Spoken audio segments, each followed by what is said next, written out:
The Wheels of Chance by H.G. Wells. Narrated by David McCrann. The principal character in the story. Chapter 1.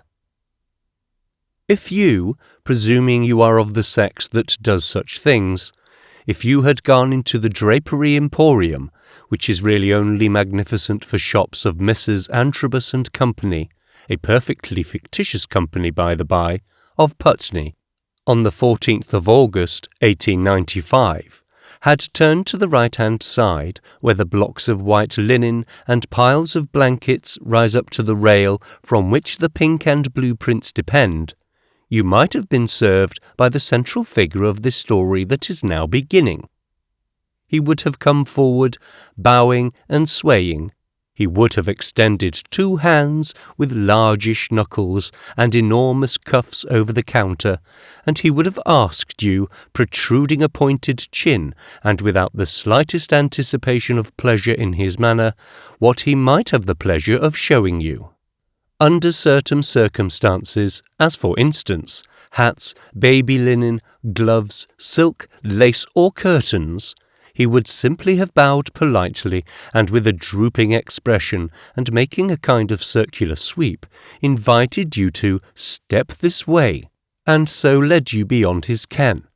But under other and happier conditions, huckabuck, blankets, dimity, cretonne, linen, calico are all cases in point, he would have requested you take a seat, emphasizing the hospitality by leaning over the counter and gripping a chair back in a spasmodic manner, and so proceed to obtain, unfold, and exhibit his goods for your consideration.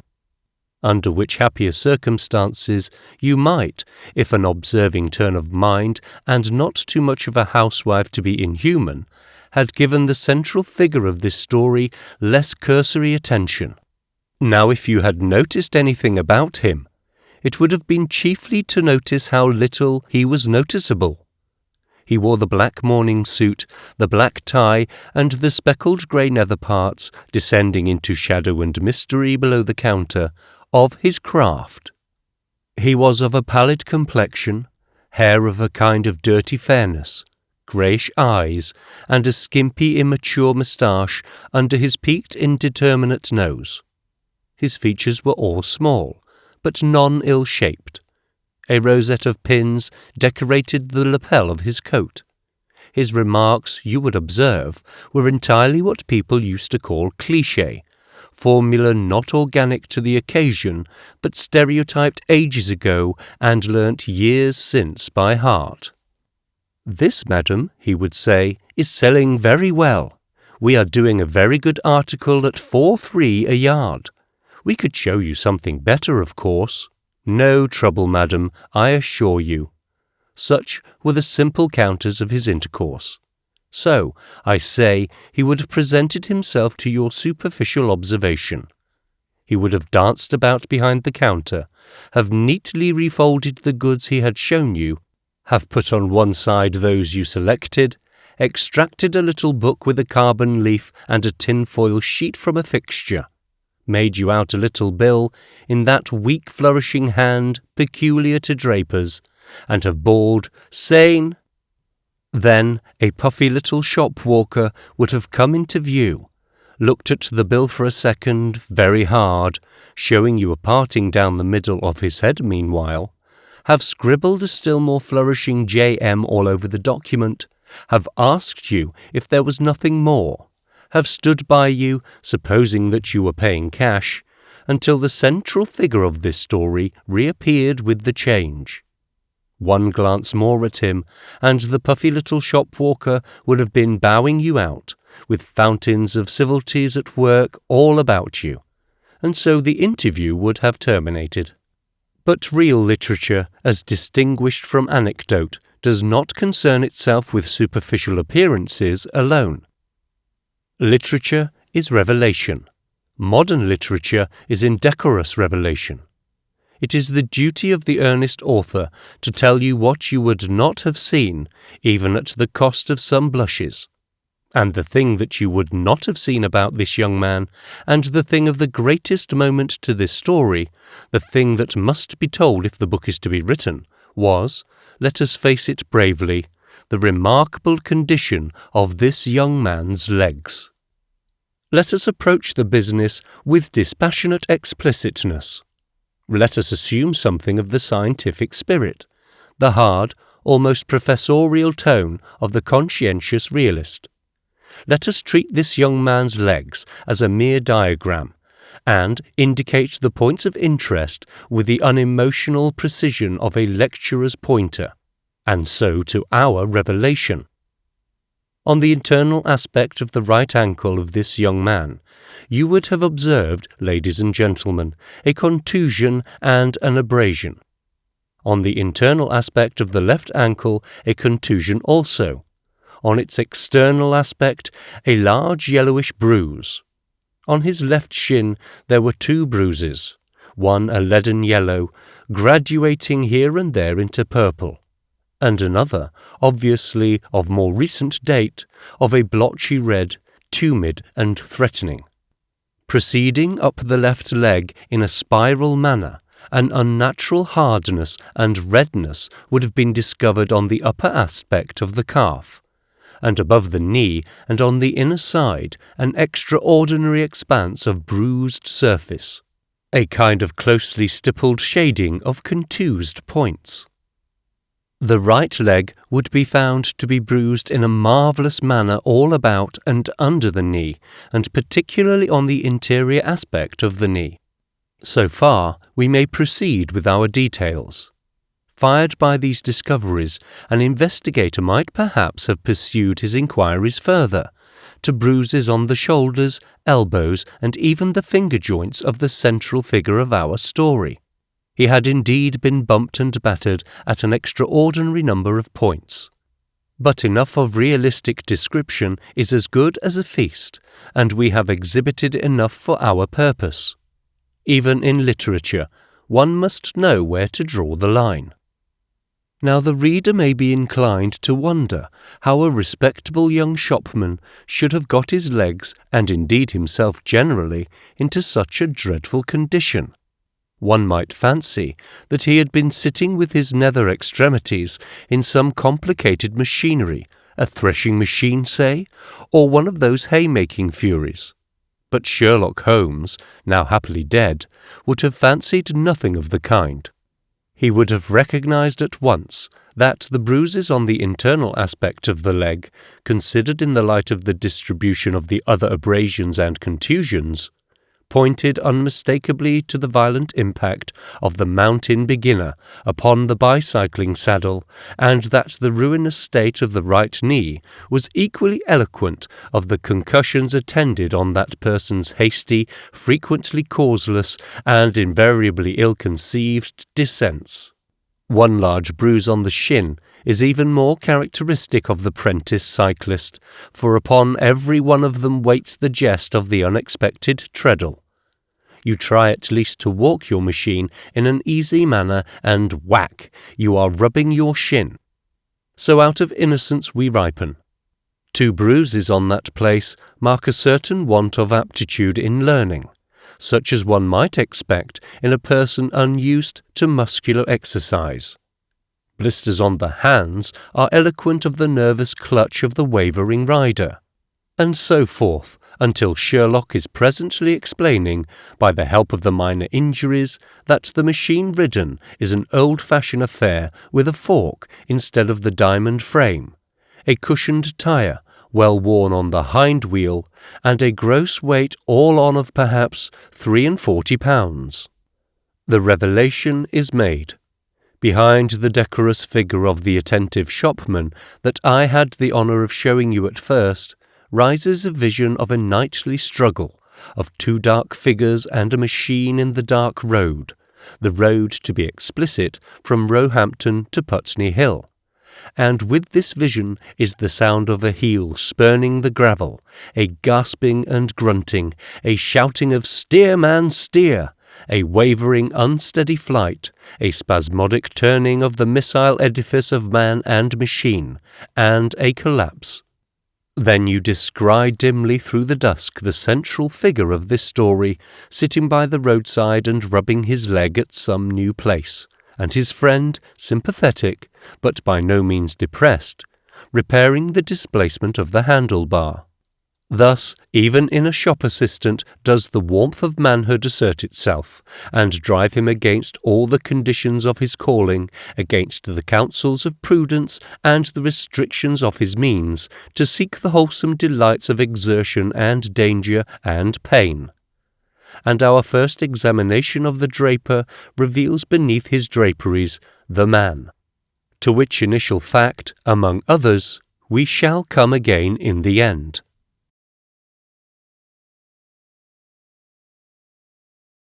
Chapter 2. But enough of these revelations. The central figure of our story is now going along behind the counter, a draper indeed, with your purchases in his arms, to the warehouse, where the various articles you have selected will presently be packed by the senior porter and sent to you. Returning thence to his particular place, he lays his hands on a folded piece of gingham, and gripping the corners of the folds in his hands, begins to straighten them punctiliously. Near him is an apprentice, apprenticed to the same high calling of draper's assistant, a ruddy, red-haired lad in a very short, tailless black coat and a very high collar, who is deliberately unfolding and refolding some patterns of cretonne. By 21, he too may hope to be a full-blown assistant, even as Mr. Hoopdriver. Prints depend from the brass rails above them. Behind are fixtures full of white packages containing, as inscriptions testify, lino, HGBK, and mull. You might imagine to see them that the two were both intent upon nothing but smoothness of textile and rectitude of fold. But to tell the truth, neither is thinking of the mechanical duties in hand. The assistant is dreaming of the delicious time, only 4 hours off now, when he will resume the tale of his bruises and abrasions. The apprentice is nearer the long thoughts of boyhood, and his imagination rides cap a pie through the chambers of his brain, seeking some knightly quest in honour of that fair lady, the last but one of the girl apprentices to the dressmaking upstairs. He inclines rather to street fighting against revolutionaries, because then she could see him from the window. Jerking them back to the present comes the puffy little shop-walker with a paper in his hand. The apprentice becomes extremely active. The shop-walker eyes the goods in hand. "Hoopdriver," he says, "how's that line of G says X ginghams?" Hoopdriver returns from an imaginary triumph over the uncertainties of dismounting. "They're going fairly well, sir, but the larger checks seem hanging." The shop-walker brings up parallel to the counter. "Any particular time when you want your holidays?" he asks. Hoopdriver pulls at his skimpy moustache. "No, don't want them too late, sir, of course." "How about this day week?"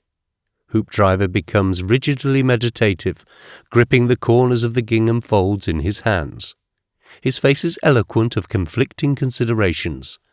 Can he learn it in a week? That's the question. Otherwise Briggs will get next week, and he will have to wait until September, when the weather is often uncertain. He is naturally of a sanguine disposition. All drapers have to be, or else they could never have the faith they show in the beauty, washability, and unfading excellence of the goods they sell you. The decision comes at last. "That'll do me very well," said Mr. Hoopdriver, terminating the pause. The die is cast. The shop-walker makes a note of it and goes on to Briggs in the dresses, the next in the strict scale of precedence of the drapery emporium.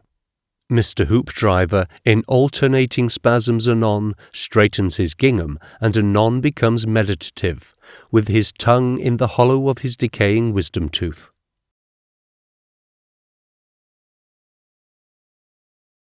Chapter 3. At supper that night, holiday talk held undisputed sway. Mr. Pritchard spoke of Scotland. Miss Isaacs clamoured of Bettws y Coed, Mr. Judson displayed a proprietary interest in the Norfolk Broads. "I?" said Hoopdriver when the question came to him. "Why, cycling, of course." "You're never going to ride that dreadful machine of yours day after day," said Miss Howe of the costume department. "I am," said Hoopdriver as calmly as possible, pulling at the insufficient moustache. "I am going for a cycling tour along the south coast." "Well, all I hope, Mr. Hoopdriver, is that you'll get fine weather," said Miss Howe, "and not come any nasty croppers." "And don't forget the tincture of arnica in your bag," said the junior apprentice in the very high collar. He had witnessed one of the lessons at the top of Putney Hill. "You stow it," said Mr. Hoopdriver, looking hard and threateningly at the junior apprentice, and suddenly adding in a tone of bitter contempt, "Jam pot." "I'm getting fairly safe upon it now," he told Miss Howe. At other times, Hoopdriver might have further resented the satirical efforts of the apprentice, but his mind was too full of the projected tour to admit any petty delicacies of dignity. He left the supper table early, so that he might put in a good hour at the desperate gymnastics upon the Roehampton Road before it would be time to come back for locking up. When the gas was turned off for the night, he was sitting on the edge of his bed, rubbing arnica into his knee, a new and very big place, and studying a road map of the south of England. Briggs of the Dresses, who shared the room with him, was sitting up in bed and trying to smoke in the dark. Briggs had never been on a cycle in his life, but he felt Hoopdriver's inexperience and offered such advice as occurred to him. "Have the machine thoroughly well oiled," said Briggs. "Carry 1 or 2 lemons with you, don't tear yourself to death the first day, and sit upright. Never lose control of the machine, and always sound the bell on every possible opportunity. You mind those things, and nothing very much can't happen to you, Hoopdriver, you take my word." He would lapse into silence for a minute, save perhaps for a curse or so at his pipe, and then break out with an entirely different set of tips. "Avoid running over dogs, Hoopdriver, whatever you do. It's one of the worst things you can do to run over a dog. Never let the machine buckle. There was a man killed only the other day through his wheel buckling. Don't scorch, don't ride on the footpath, keep your own side of the road, and if you see a tram line, go round the corner at once and hurry off into the next county, and always light up before dark. You mind just a few little things like that, Hoopdriver, and nothing much can't happen to you. You take my word." "Right you are," said Hoopdriver. "Good night, old man." "Good night," said Briggs, and there was a silence for a space, save for the succulent respiration of the pipe. Hoopdriver rode off into dreamland on his machine, and was scarcely there before he was pitched back into the world of sense again. Something. What was it? "Never oil the steering, it's fatal," a voice that came from round a fitful glow of light was saying, "and clean the chain daily with black lead. You mind just a few little things like that." "Lord love us," said Hoopdriver, and pulled the bedclothes over his ears.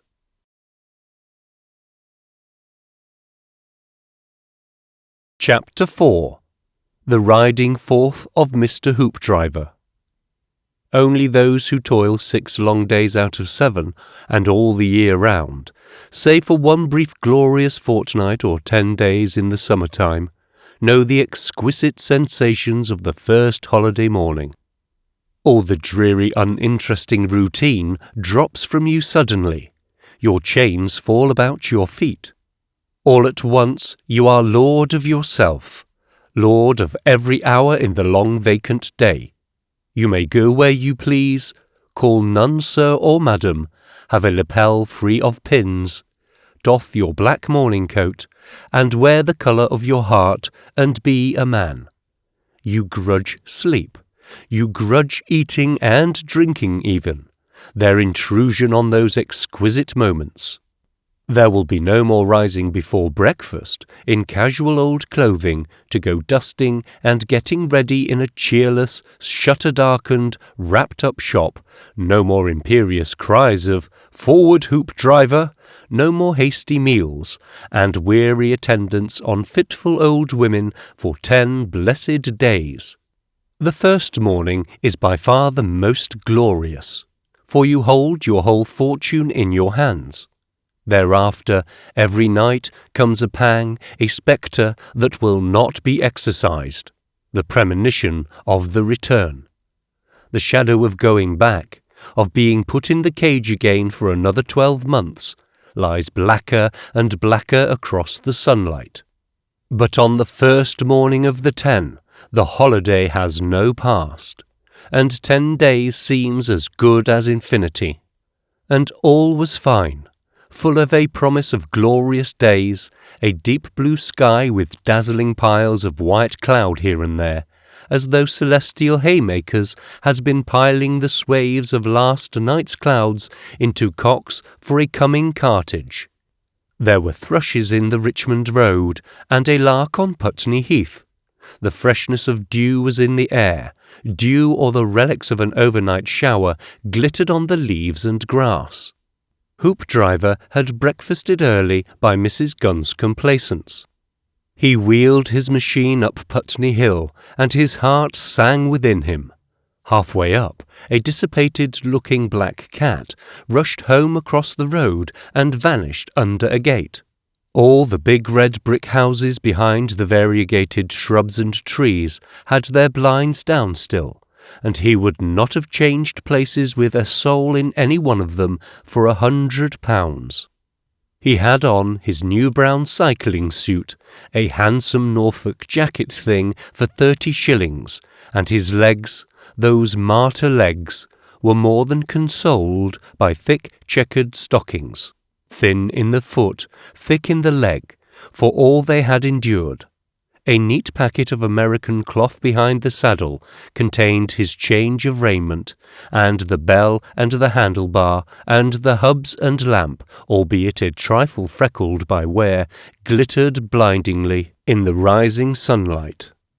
And at the top of the hill, after only one unsuccessful attempt, which somehow terminated on the green, Hoopdriver mounted, and with a stately and cautious restraint in his pace, and a dignified curvature of path, began his great cycling tour along the southern coast. There is only one phrase to describe his course at this stage, and that is voluptuous curves. He did not ride fast, he did not ride straight. An exacting critic might say he did not ride well, but he rode generously, opulently, using the whole road and even nibbling at the footpath. The excitement never flagged. So far, he had never passed or been passed by anything, but as yet the day was young and the road was clear. He doubted his steering so much that, for the present, he had resolved to dismount at the approach of anything else upon wheels. The shadows of the trees lay very long and blue across the road. The morning sunlight was like amber fire. At the crossroads at the top of West Hill, where the cattle trough stands, he turned towards Kingston and set himself to scale the little bit of ascent. An early heathkeeper in his velveteen jacket marvelled at his efforts. And while he yet struggled, the head of a carter rose over the brow. At the sight of him, Mr. Hoopdriver, according to his previous determination, resolved to dismount. He tightened the brake, and the machine stopped dead. He was trying to think what he did with his right leg whilst getting off. He gripped the handles and released the brake, standing on the left pedal and waving his right foot in the air. Then, these things take so long in the telling, he found the machine was falling over to the right. While he was deciding upon a plan of action, gravitation appears to have been busy. He was still irresolute when he found the machine on the ground, himself kneeling upon it, and a vague feeling in his mind that again Providence had dealt harshly with his shin. This happened when he was just level with the heathkeeper. The man in the approaching cart stood up to see the ruins better. "That ain't the way to get off," said the heathkeeper. Mr. Hoopdriver picked up the machine. The handle was twisted and askew again. He said something under his breath. He would have to unscrew the beastly thing. "That ain't the way to get off," repeated the heathkeeper after a silence. "I know that," said Mr. Hoopdriver testily, determined to overlook the new specimen on his shin at any cost. He unbuckled the wallet behind the saddle to get out his screw hammer. "If you know it ain't the way to get off, why'd you do it for?" said the heathkeeper in a tone of friendly controversy. Mr. Hoopdriver got out his screw hammer and went to the handle. He was annoyed. "That's my business, I suppose," he said, fumbling with the screw. The unusual exertion had made his hands shake frightfully. The heathkeeper became meditative and twisted his stick in his hands behind his back. "You've broken your handle, ain't you?" he said presently. Just then the screw hammer slipped off the nut. Mr. Hoopdriver used a nasty low word. "They're trying things, them bicycles," said the heathkeeper charitably. "Very trying." Mr. Hoopdriver gave the nut a vicious turn, and suddenly stood up. He was holding the front wheel between his knees. "I wish," said he, with a catch in his voice, "I'd wish you'd leave off staring at me." Then, with an air of one who had delivered an ultimatum, he began replacing the screw hammer in the wallet. The heathkeeper never moved.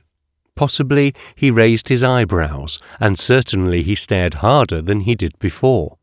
"You're pretty unsociable," he said slowly, as Mr. Hoopdriver seized the handles and stood ready to mount as soon as the cart had passed. The indignation gathered slowly but surely. "Why don't you ride on a private road of your own, if no one ain't to speak to you?" asked the heathkeeper, perceiving more and more clearly the bearing of the matter. "Can't no one make a passing remark to you, Touchy? Ain't I good enough to speak to you? Been struck wooden all of a sudden?" Mr. Hoopdriver stared into the immensity of the future. He was rigid with emotion. It was like abusing the lions in Trafalgar Square, but the heathkeeper felt his honour was at stake. "Don't you make no remarks to him," said the keeper as the carter came up broadside to them. "He's a bloomin' duke, he is. He don't converse with anyone under an earl. He's off to Windsor, he is.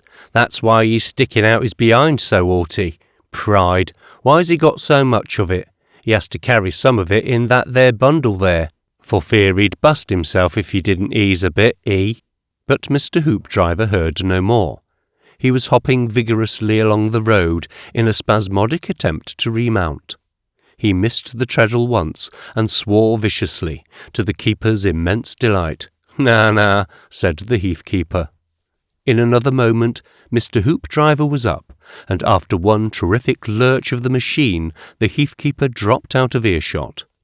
Mr. Hoopdriver would have liked to look back at his enemy, but he usually twisted round and upset if he tried that. He had to imagine the indignant heathkeeper telling the carter all about it. He tried to infuse as much disdain as possible into the retreating aspect. He drove on his sinuous way down the dip by the New Mere and up the little rise to the crest of the hill that drops into Kingston Vale. And so remarkable is the psychology of cycling that he rode all the straighter and easier because the emotions the heathkeeper had aroused relieved his mind of the constant expectations of collapse that had previously unnerved him. To ride a bicycle properly is very like a love affair. Chiefly it is a matter of faith. Believe you do it, and the thing is done. Doubt, and for the life of you, you cannot. Now you may perhaps imagine that as he rode on, his feelings towards the heathkeeper were either vindictive or remorseful. Vindictive for the aggravation, or remorseful for his own injudicious display of ill temper. As a matter of fact, they were nothing of the sort. A sudden wonderful gratitude possessed him.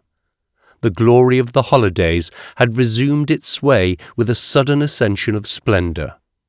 At the crest of the hill, he put his feet upon the footrests, and now riding moderately straight, went, with a palpitating brake, down that excellent descent.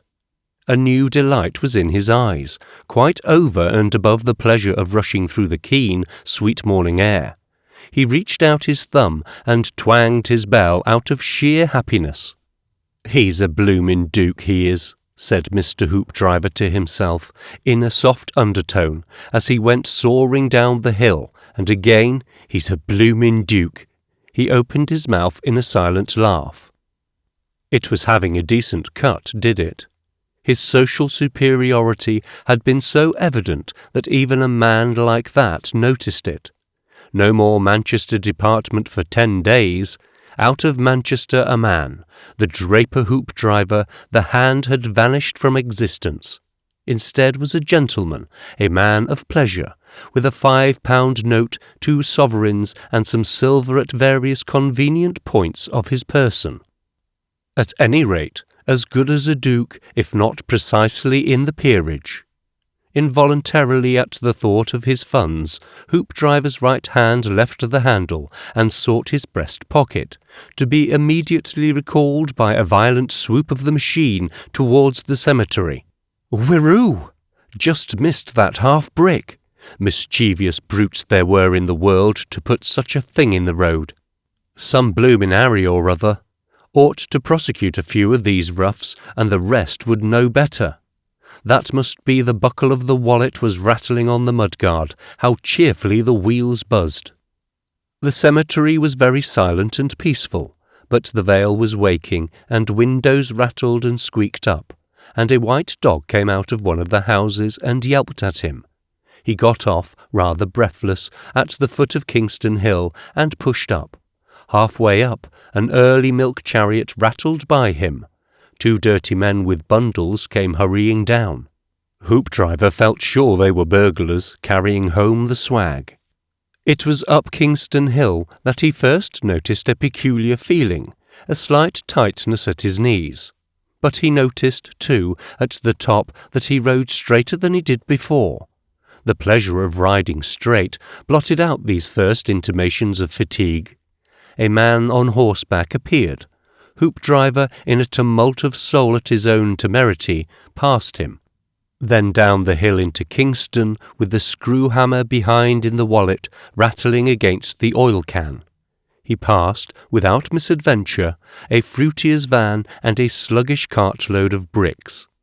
And in Kingston, Hoopdriver, with the most exquisite sensations, saw the shutters half removed from a draper's shop, and 2 yawning youths in dusty old black jackets and with dirty white comforters about their necks, clearing up the planks and boxes and wrappers in the window, preparatory to dressing it out. Even so had Hoopdriver been on the previous day. But now, was he not a bloomin' duke, palpably in the sight of common men? Then round the corner to the right, bell banged furiously, and so along the road to Surbiton. Whoop for freedom and adventure. Every now and then a house with an expression of sleepy surprise would open its eye as he passed, and to the right of him for a mile or so the weltering Thames flashed and glittered. Talk of your joie de vivre! Albeit with a certain cramping sensation about the knees and calves, slowly forcing itself upon his attention.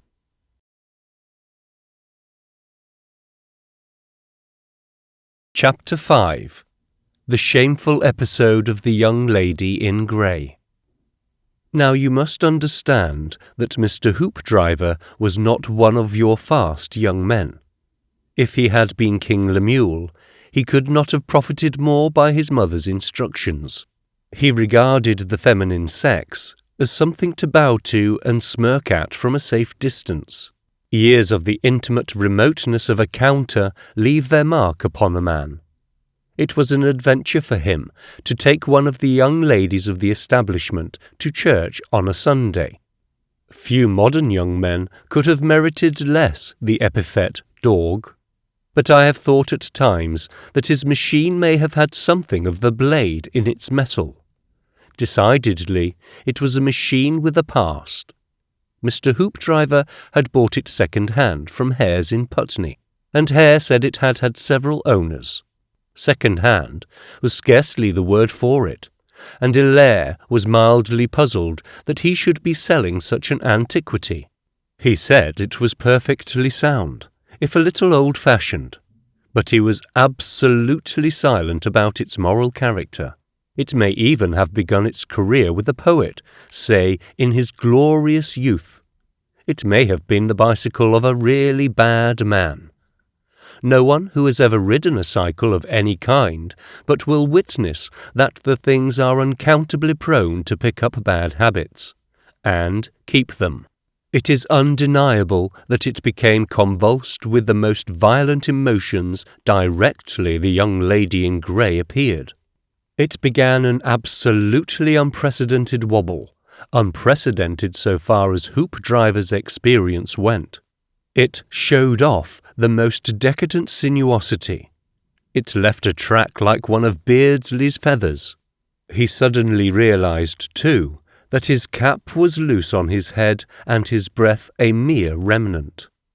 The young lady in grey was also riding a bicycle. She was dressed in a beautiful bluish grey, and the sun behind her drew her outline in gold and left the rest in shadow. Hoopdriver was dimly aware that she was young, rather slender, dark, and with a bright colour and bright eyes. Strange doubts possessed him as to the nature of her nether costume. He had heard of such things, of course. French, perhaps. Her handles glittered. A jet of sunlight splashed off her bell blindingly. She was approaching the high road along an affluent from the villas of Surbiton. Fee roads converged slantingly. She was travelling at about the same pace as Mr. Hoopdriver. The appearances pointed to a meeting at the fork of the roads. Hoopdriver was seized with a horrible conflict of doubts. By contrast with her, he rode disgracefully. Had he not better get off at once and pretend something was wrong with his treadle? Yet even the end of getting off was an uncertainty. That last occasion on Putney Heath. On the other hand, what would happen if he kept on? To go very slow seemed the abnegation of his manhood. To crawl after a mere schoolgirl. Besides, she was not riding very fast. On the other hand, to thrust himself in front of her, consuming the road in his tendril-like advance, seemed an incivility, greed. He would leave her such, a very little. His business training made him prone to bow and step aside. If only one could take one's hands off the handles, one might pass with a silent elevation of the hat, of course. But even that was a little suggestive of a funeral. Meanwhile the roads converged. She was looking at him. She was flushed, a little thin, and had very bright eyes. Her red lips fell apart. She may have been riding hard, but it looked uncommonly like a faint smile. And the things were, yes, rationals. Suddenly an impulse to bolt from the situation became clamorous. Mr. Hoopdriver pedalled convulsively, intending to pass her. He jerked against some tin thing on the road, and it flew up between front wheel and mudguard. He twisted round towards her. Had the machine a devil? At that supreme moment it came across him that he would have done wiser to dismount. He gave a frantic whoop and tried to get round. Then, as he seemed falling over, he pulled the handles straight again and to the left by an instinctive motion, and shot behind her hind wheel, missing her by a hair's breadth. The pavement curb awaited him.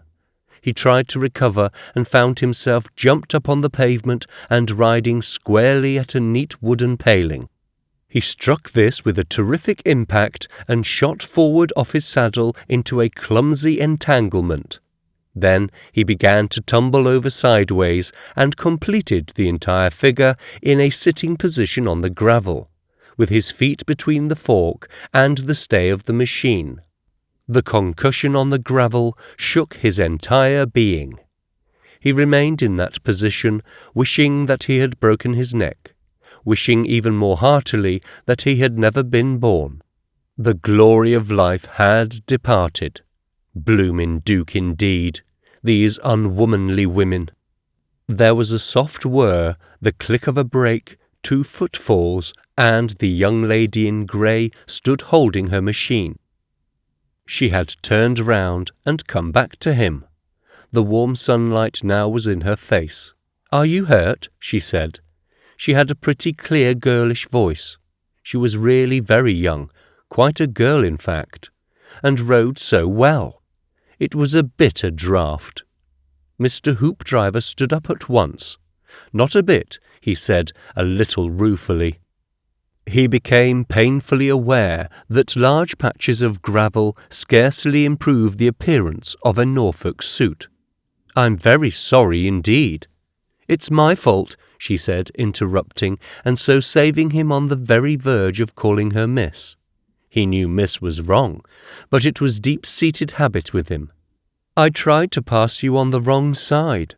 Her face and eyes seemed all alive. "It's my place to be sorry. But it was my steering. I ought to have seen you were a novice," with a touch of superiority, "but you rode so straight coming along there." She really was dashed pretty. Mr. Hoopdriver's feelings passed the nadir. When he spoke again, there was the faintest flavour of the aristocratic in his voice. "It was my first ride, as a matter of fact. But that's no excuse for my, blundering." "Your finger's bleeding," she said abruptly. He saw his knuckle was barked. "I didn't feel it," he said, feeling manly. "You don't at first? Have you any sticking plaster? If not—" She balanced her machine against herself. She had a little side pocket, and she whipped out a small packet of sticking plaster with a pair of scissors in a sheath at the side, and cut off a generous portion. He had a wild impulse to ask her to stick it on for him. Controlled. "Thank you," he said. "Machine all right?" she asked, looking past him at the prostrate vehicle, her hands on her handlebar. For the first time, Hoopdriver did not feel proud of his machine. He turned and began to pick up the fallen fabric. He looked over his shoulder, and she was gone, turned his head over the other shoulder down the road, and she was riding off. "Off?" said Mr. Hoopdriver. "Well, I'm blowed. Talk about slap-up." His aristocratic refinement rarely adorned his speech in his private soliloquies. His mind was whirling. One fact was clear. A most delightful and novel human being had flashed across his horizon and was going out of his life again. The holiday madness was in his blood. She looked round.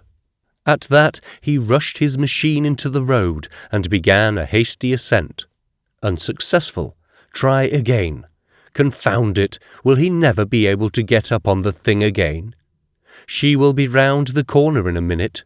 Once more, pedal, wabble, no, right this time. He gripped the handles and put his head down. He would overtake her. The situation was primordial. The man beneath prevailed for a moment over the civilized superstructure, the draper. He pushed at the pedals with archaic violence. So Paleolithic man may have ridden his simple bicycle of chipped flint in pursuit of his exogamous affinity. She vanished round the corner. His effort was titanic. What should he say when he overtook her? That scarcely disturbed him at first. How fine she had looked, flushed with the exertion of riding, breathing a little fast, but elastic and active.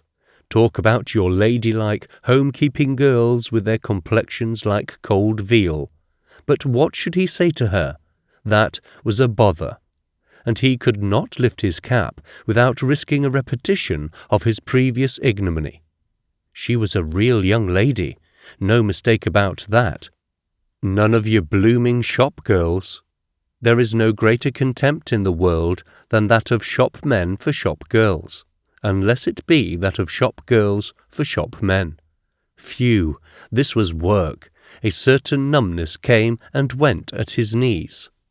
"May I ask to whom I'm indebted?" he panted to himself, trying it over. That might do. Lucky he had a card case. 100 a shilling, while you wait. He was getting winded. The road was certainly a bit uphill. He turned the corner and saw a long stretch of road, and a grey dress vanishing. He set his teeth. Had he gained on her at all? "Monkey on a gridiron!" yelped a small boy. Hoopdriver redoubled his efforts. His breath became audible, his steering unsteady, his pedalling positively ferocious. A drop of perspiration ran into his eye, irritant as acid. The road really was uphill beyond dispute. All his physiology began to cry out at him. A last, tremendous effort brought him to the corner and showed yet another extent of shady roadway, empty save for a baker's van. His front wheel suddenly shrieked aloud. "Oh, Lord," said Hoopdriver, relaxing. "I'm hardly in training yet," he remarked. His legs had gone leaden. "I don't feel as though I'd had a mouthful of breakfast." Presently he slapped his side pocket and produced therefrom a brand-new cigarette case and a packet of Vansittart red herring cigarettes. He filled the case. Then his eye fell with a sudden approval on the ornamental checkering of his new stockings. The expression in his eyes faded slowly to abstract meditation. "She was a stunning girl," he said. "I wonder if I shall ever set eyes on her again. And she knew how to ride too. Wonder what she thought of me." The phrase "blooming Duke" floated into his mind with a certain flavour of comfort. He lit a cigarette and sat smoking and meditating. He did not even look up when vehicles passed. It was perhaps 10 minutes before he roused himself. "What rot it is! What's the good of thinking such things?" he said. "I'm only a blessed draper's assistant." To be exact, he did not say blessed. The service of a shop may polish a man's exterior ways, but the prentice's dormitory is an indifferent school for either manners or morals. He stood up and began wheeling his machine towards Esher. It was going to be a beautiful day, and the hedges and trees and the open country were all glorious to his town-tired eyes. But it was a little different from the elation of his start. "Look at the gentleman with a bicycle," said a nursemaid on the path to a personage in a perambulator. That healed him a little. Gentleman with a bicycle, bloomin' Duke. I can't look so very seedy, he said to himself. I wonder, I should just like to know. There was something very comforting in the track of her pneumatic running straight and steady along the road before him. It must be hers. No other pneumatic had been along the road that morning. It was just possible, of course, that he might see her once more, coming back. Should he try and say something smart? He speculated what manner of girl she might be. Probably she was one of these here new women. He had a persuasion the cult had been maligned. Anyhow, she was a lady, and rich people too. Her machine couldn't have cost much under £20. His mind came round, and dwelt some time on her visible self. Rational dress didn't look a bit unwomanly. However, he disdained to be one of your fortune-hunters. Then his thoughts drove off at a tangent. He would certainly have to get something to eat at the next public house.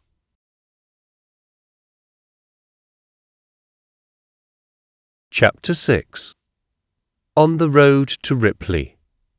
In the fullness of time, Mr. Hoopdriver drew near the Marquis of Granby at Esher, and as he came under the railway arch and saw the inn in front of him, he mounted his machine again and rode bravely up to the doorway. Burton and biscuit and cheese he had, which, indeed, is Burton in its proper company, and, as he was eating, there came a middle-aged man in a drab cycling suit, very red and moist and angry in the face, and asked bitterly for a lemon squash. And he sat down upon the seat in the bar and mopped his face. But scarcely had he sat down before he got up again and stared out of the doorway. "Damn," said he, then, "damned fool." "Eh?" said Mr. Hoopdriver, looking round suddenly with a piece of cheese in his cheek. The man in drab faced him. "I called myself a damned fool, sir. Have you any objections?" "Oh, none," said Mr. Hoopdriver. "I thought you spoke to me. I didn't hear what you said." "To have a contemplative disposition and an energetic temperament, sir, is hell. Hell, I tell you. A contemplative disposition and a phlegmatic temperament, all very well, but energy and philosophy." Mr. Hoopdriver looked as intelligent as he could, but said nothing. "There's no hurry, sir, none whatever. I came out for exercise, gentle exercise, and to notice the scenery and to botanize. And no sooner do I get on the accursed machine than off I go hammer and tongs. I never look to right or left, never notice a flower, never see a view, get hot, juicy, red, like a grilled chop. Here I am, sir, come from Guildford in something under the hour. Why, sir?" Mr. Hoopdriver shook his head. "Because I'm a damned fool, sir. Because I've reservoirs and reservoirs of muscular energy, and one or the other of them is always leaking. It's a most interesting road, birds and trees, I've no doubt, the wayside flowers, and there's nothing I should enjoy more than watching them. But I can't. Get me on that machine, and I have to go. Get me on anything, and I have to go. And I don't want to go a bit. Why should a man rush about like a rocket, all pace and fizzle? Why? It makes me furious, I can assure you, sir.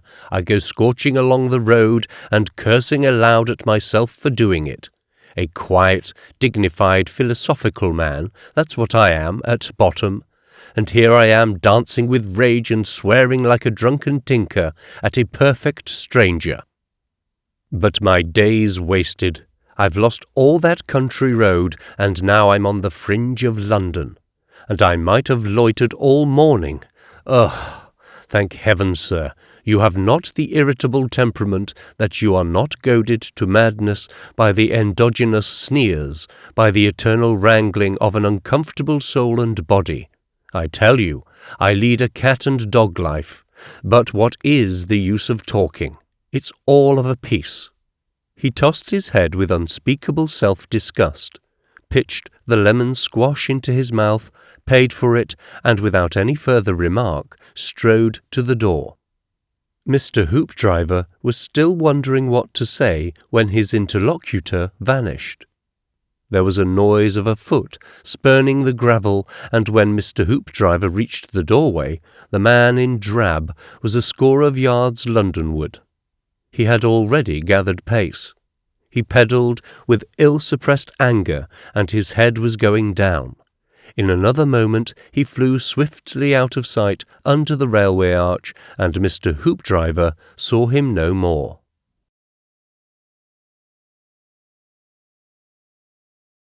Chapter 7. After this whirlwind, Mr. Hoopdriver paid his reckoning and, being now a little rested about the muscles of the knees, resumed his saddle and rode on in the direction of Ripley, along an excellent but undulating road. He was pleased to find his command over his machine already sensibly increased. He set himself little exercises as he went along, and performed them with variable success. There was, for instance, steering in between a couple of stones, say a foot apart, a deed of little difficulty as far as the front wheel is concerned, but the back wheel, not being under the sway of the human eye, is apt to take a vicious jump over the obstacle, which sends a violent concussion all along the spine to the skull, and will even jerk a loosely fastened hat over the eyes, and so lead to much confusion. And again, there was taking the hand or hands off the handlebar, a thing simple in itself, but complex in its consequences. This particularly was a feat Mr. Hoopdriver desired to do for several divergent reasons, but at present it simply led to convulsive balancings and novel and inelegant modes of dismounting. The human nose is, at its best, a needless excrescence. There are those who consider it ornamental, and would regard a face deprived of its assistance with pity or derision. But it is doubtful whether our esteem is dictated so much by a sense of its absolute beauty as by the vitiating effect of a universally prevalent fashion. In the case of bicycle students, as in the young of both sexes, its inutility is aggravated by its persistent annoyance. It requires constant attention. Until one can ride with one hand and search for, secure, and use a pocket handkerchief with the other, cycling is necessarily a constant series of descents. Nothing can be further from the author's ambition than a wanton realism, but Mr. Hoopdriver's nose is a plain and salient fact, and face it we must. And in addition to this inconvenience, there are flies. Until the cyclist can steer with one hand, his face is given over to Beelzebub. Contemplative flies stroll over it and trifle absently with its most sensitive surfaces. The only way to dislodge them is to shake the head forcibly and to writhe one's features violently. This is not only a lengthy and frequently ineffectual method, but one exceedingly terrifying to foot passengers. And again, sometimes the beginner rides for a space with one eye closed by perspiration, giving him a waggish air foreign to his mood and ill-calculated to overawe the impertinent. However, you will appreciate now the motive of Mr. Hoopdriver's experiments. He presently attained sufficient dexterity to slap himself smartly and violently in the face with his right hand, without certainly overturning the machine. But his pocket handkerchief might have been in California for any good it was to him while he was in the saddle. Yet you must not think that because Mr. Hoopdriver was a little uncomfortable, he was unhappy in the slightest degree. In the background of his consciousness was the sense that about this time Briggs would be halfway through his window dressing, and Gosling the apprentice, busy with a chair turned down over the counter and his ears very red, trying to roll a piece of huckabuck. Only those who have rolled pieces of huckabuck know quite how detestable huckabuck is to roll, and the shop would be dusty, and perhaps the governor about and snappy. And here was quiet and greenery, and one mucked about as the desire took one, without a soul to see, and here was no wailing of "Sane," no folding of remnants, no voice to shout "Hoopdriver, forward!" And once he almost ran over something wonderful, a little low red beast with a yellowish tail that went rushing across the road before him. It was the first weasel he had ever seen in his Cockney life. There were miles of this, scores of miles of this before him, pinewood and oak forest, purple heathery moorland and grassy down, lush meadows where shining rivers would wind their lazy way, villages with square-towered flint churches, and rambling, cheap and hearty inns, clean, white country towns, long downhill stretches where one might ride at one's ease, overlooking a jolt or so, and far away, at the end of it all, the sea. What mattered a fly or so in the dawn of these delights?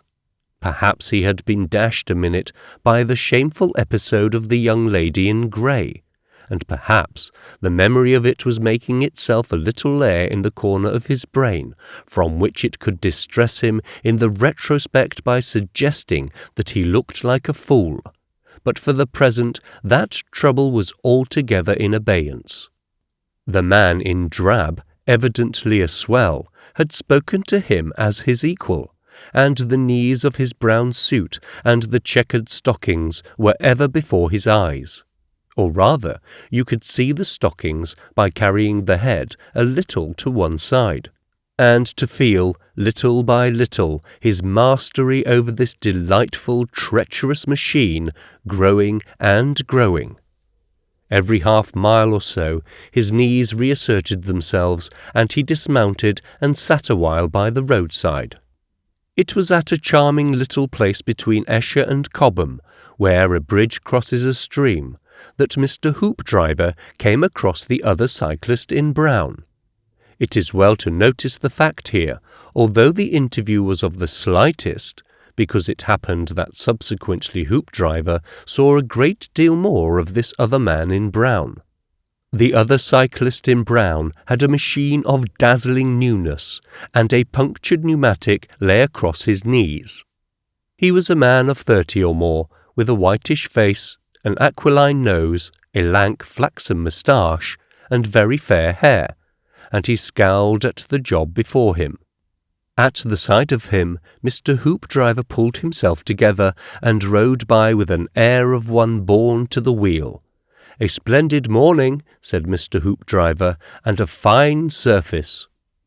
"The morning and you and the surface be everlastingly damned," said the other man in brown as Hoopdriver receded.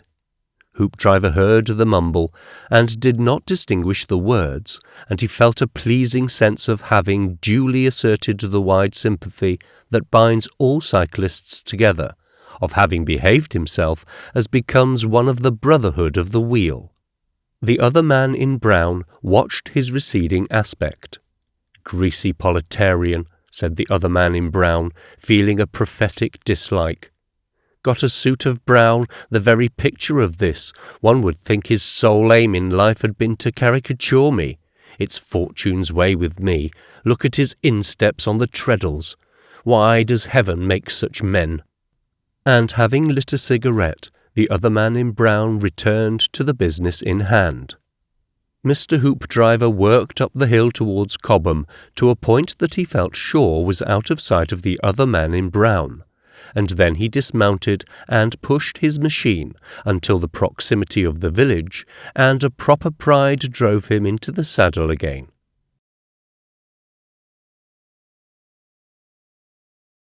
Chapter 8. Beyond Cobham came a delightful incident, delightful, that is, in its beginning, if a trifle indeterminate in the retrospect. It was perhaps halfway between Cobham and Ripley. Mr. Hoopdriver dropped down a little hill, where, unfenced from the road, fine mossy trees and bracken lay on either side, and looking up he saw an open country before him, covered with heather and set with pines, and a yellow road running across it. And half a mile away perhaps, a little grey figure by the wayside waving something white. "Never," said Mr. Hoopdriver, with his hands tightening on the handles. He resumed the treadles, staring away before him, jolted over a stone, wobbled, recovered, and began riding faster at once, with his eyes ahead. "It can't be," said Hoopdriver. He rode his straightest, and kept his pedals spinning, albeit a limp numbness had resumed possession of his legs. "It can't be," he repeated, feeling every moment more assured that it was. "Lord, I don't know even now," said Mr. Hoopdriver, legs a-whirling, and then, "Blow my legs!" But he kept on, and drew nearer and nearer, breathing hard and gathering flies like a flypaper. In the valley he was hidden. Then the road began to rise, and the resistance of the pedals grew. As he crested the hill, he saw her, not 100 yards away from him. "It's her," he said. "It's her right enough. It's the suit's done it." which was truer even than Mr. Hoopdriver thought. But now she was not waving her handkerchief, she was not even looking at him. She was wheeling her machine slowly along the road towards him, and admiring the pretty wooded hills towards Weybridge. She might have been unaware of his existence for all the recognition he got. For a moment horrible doubts troubled Mr. Hoopdriver. Had that handkerchief been a dream? Besides which he was deliquescent and scarlet, and felt so. It must be her coquetry. The handkerchief was indisputable. Should he ride up to her and get off, or get off and ride up to her? It was as well she didn't look, because he would certainly capsize if he lifted his cap. Perhaps that was her consideration. Even as he hesitated, he was upon her. She must have heard his breathing. He gripped the brake. Steady, his right leg waved in the air, and he came down heavily and staggering, but erect. She turned her eyes upon him with admirable surprise.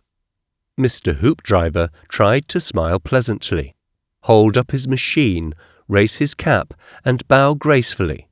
Indeed, he felt that he did as much. He was a man singularly devoid of the minutiae of self-consciousness, and he was quite unaware of a tail of damp hair lying across his forehead and just clearing his eyes, and of the general disorder of his coiffure. There was an interrogative pause. "What can I have the pleasure?" began Mr. Hoopdriver insinuatingly. "I mean," remembering his emancipation and abruptly assuming his most aristocratic intonation, "can I be of any assistance to you?" The young lady in grey bit her lower lip and said very prettily, "None, thank you." She glanced away from him and made as if she would proceed. "Oh," said Mr. Hoopdriver, taken aback and suddenly crestfallen again. It was so unexpected. He tried to grasp the situation. Was she coquetting, or had he— "Excuse me 1 minute," he said, as she began to wheel her machine again. "Yes," she said, stopping and staring a little, with the colour in her cheeks deepening. "I should not have alighted if I had not imagined that you waved something white." He paused. She looked at him doubtfully. He had seen it. She decided that he was not an unredeemed rough taking advantage of a mistake, but an innocent soul meaning well while seeking happiness. "I did wave my handkerchief," she said. "I'm very sorry. I'm expecting a friend, a gentleman." She seemed to flush pink for a minute. "He is riding a bicycle and dressed in brown, and at a distance, you know." "Oh, quite," said Mr. Hoopdriver, bearing up in a manly fashion against his bitter disappointment. "Certainly." "I'm awfully sorry, you know, troubling you to dismount and all that." "No trouble, sure you," said Mr. Hoopdriver mechanically, and bowing over his saddle as if it was a counter. Somehow he could not find it in his heart to tell her that the man was beyond there with a punctured pneumatic. He looked back along the road and tried to think of something else to say, but the gulf in the conversation widened rapidly and hopelessly. "There's nothing further," began Mr. Hoopdriver desperately, recurring to his stock of clichés. "Nothing, thank you," she said decisively, and immediately, "This is the Ripley Road." "Certainly," said Mr. Hoopdriver. "Ripley is about 2 miles from here, according to the milestones." "Thank you," she said warmly. "Thank you so much. I felt sure there was no mistake, and I really am awfully sorry." "Don't mention it," said Mr. Hoopdriver. "Don't mention it." He hesitated and gripped his handles to mount. "It's me," he said, "ought to be sorry." Should he say it? Was it an impertinence? Anyhow, not being the other gentleman, you know. He tried a quietly insinuating smile that he knew for a grin even as he smiled it, felt she disapproved, that she despised him, was overcome with shame at her expression, turned his back upon her, and began, very clumsily, to mount. He did so with a horrible swerve, and went pedalling off, riding very badly, as he was only too painfully aware. Nevertheless, thank heaven for the mounting. He could not see her, because it was so dangerous for him to look round, but he could imagine her indignant and pitiless. He felt an unspeakable idiot. One had to be so careful what one said to young ladies, and he'd gone and treated her just as though she was only a larky girl. It was unforgivable. He always was a fool. You could tell from her manner she didn't think him a gentleman. One glance, and she seemed to look clear through him and all his presence. What rot it was venturing to speak to a girl like that. With her education, she was bound to see through him at once. How nicely she spoke, too. Nice, clear-cut words. She made him feel what slush his own accent was. And that last, silly remark. What was it? Not being the other gentleman, you know. No point in it. And gentleman. What could she be thinking of him?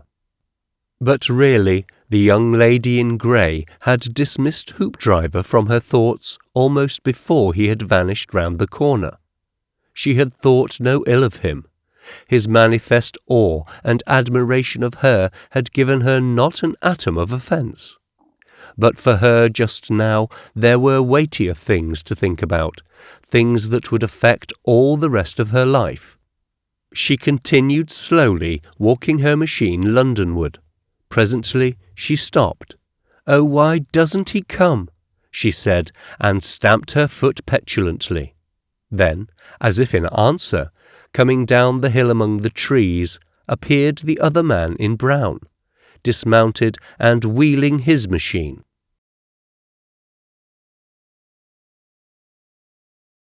Chapter 9. How Mr. Hoopdriver was haunted. As Mr. Hoopdriver rode swaggering along the Ripley Road, it came to him, with an unwarrantable sense of comfort, that he had seen the last of the young lady in grey. But the ill-concealed bladdery of the machine, the present machinery of fate, the deus ex machina, so to speak, was against him. The bicycle, torn from this attractive young woman, grew heavier and heavier, and continually more unsteady. It seemed a choice between stopping at Ripley or dying in the flower of his days. He went into the Unicorn after propping his machine outside the door, and, as he cooled down and smoked his red herring cigarette, while the cold meat was getting ready, he saw from the window the young lady in grey and the other man in brown entering Ripley. They filled him with apprehension by looking at the house which sheltered him. But the sight of his bicycle, propped in a drunk and incapable attitude against the doorway, humping its rackety mudguard and leering at them with its darkened lantern eye, drove them away, so it seemed to Mr. Hoopdriver, to the spacious swallow of the Golden Dragon. The young lady was riding very slowly, but the other man in brown had a bad puncture and was wheeling his machine. Mr. Hoopdriver noted his flaxen moustache, his aquiline nose, his rather bent shoulders with a sudden vivid dislike. The maid at the Unicorn is naturally a pleasant girl, but she is jaded by the incessant incidents of cyclists, and Hoopdriver's mind, even as he conversed with her in that cultivated voice of his, of the weather, of the distance from London, and of the excellence of the Ripley Road, wandered to the incomparable freshness and brilliance of the young lady in grey. As he sat at meat, he kept turning his head to the window to see what signs there were of that person, but the face of the Golden Dragon displayed no appreciation of the delightful morsel it had swallowed. As an incidental consequence of this distraction, Mr. Hoopdriver was for a minute greatly inconvenienced by a mouthful of mustard. After he had called for his reckoning, he went, his courage being high with meat and mustard, to the door, intending to stand, with his legs wide apart and his hands deep in his pockets, and stare boldly across the road. But just then the other man in brown appeared in the gateway of the Golden Dragon yard. It is one of those delightful inns that date back from the coaching days, wheeling his punctured machine. He was taking it to Flambeau's, the repairers. He looked up and saw Hoopdriver, stared for a minute, and then scowled darkly. But Hoopdriver remained stoutly in the doorway until the other man in brown had disappeared into Flambeau's. Then he glanced momentarily at the Golden Dragon, puckered his mouth into a whistle of unconcern, and proceeded to wheel his machine into the road until a sufficient margin for mounting was secured. Now, at that time, I say, Hoopdriver was rather desirous than not of seeing no more of the young lady in grey. The other man in brown, he guessed, was her brother, albeit that person was of a pallid fairness, differing essentially from her rich colouring, and besides, he felt he had made a hopeless fool of himself. But the afternoon was against him, intolerably hot, especially on the top of his head, and the virtue had gone out of his legs to digest his cold meat, and altogether his ride to Guildford was exceedingly intermittent. At times he would walk, at times lounge by the wayside, and every public house, in spite of Briggs and a sentiment of economy, meant a lemonade and a dash of bitter, for that is the experience of all those who go on wheels, that drinking begets thirst, even more than thirst begets drinking, until at last the man who yields becomes a hell unto himself, a hell in which the fire dieth not, and the thirst is not quenched, until a pennyworth of acrid green apples turned the current that threatened to carry him away. Ever and again, a cycle or party of cyclists would go by with glittering wheels and softly running chains, and on each occasion, to save his self-respect, Mr. Hoopdriver descended and feigned some trouble with his saddle, each time he descended with less trepidation. He did not reach Guildford until nearly 4 o'clock, and then he was so much exhausted that he decided to put up there for the night at the Yellow Hammer Coffee Tavern, and after he had cooled a space and refreshed himself with tea and bread and butter and jam, the tea he drank noisily out of the saucer, he went out to loiter away the rest of the afternoon. Guildford is an altogether charming town, famous, so he learnt from a guidebook, as the scene of Master Tupper's great historic novel of Stephen Langton, and it has a delightful castle, all set about with geraniums and brass plates, commemorating the gentleman who put them up, and its guild hall is a Tudor building, very pleasant to see, and in the afternoon the shops are busy, and the people going to and fro make the pavements look bright and prosperous. It was nice to peep in the windows and see the heads of the men and girls in the drapers' shops, busy as busy, serving away. The High Street runs down at an angle of 70 degrees to the horizon, so it seemed to Mr. Hoopdriver, whose feeling for gradients was unnaturally exalted, and it brought his heart into his mouth to see a cyclist ride down it, like a fly crawling down a window-pane. The man hadn't even a brake. He visited the castle early in the evening and paid his 2p to ascend the keep. At the top from the cage, he looked down over the clustering red roofs of the town and the tower of the church, and then, going to the southern side, sat down and lit a red herring cigarette, and stared away south over the bramble-bearing, fern-beset ruin, at the waves of blue upland that rose, one behind the other, across the Weald, to the lazy altitudes of Hindhead and Butser. His pale grey eyes were full of complacency and pleasurable anticipation. Tomorrow he would go riding across that wide valley.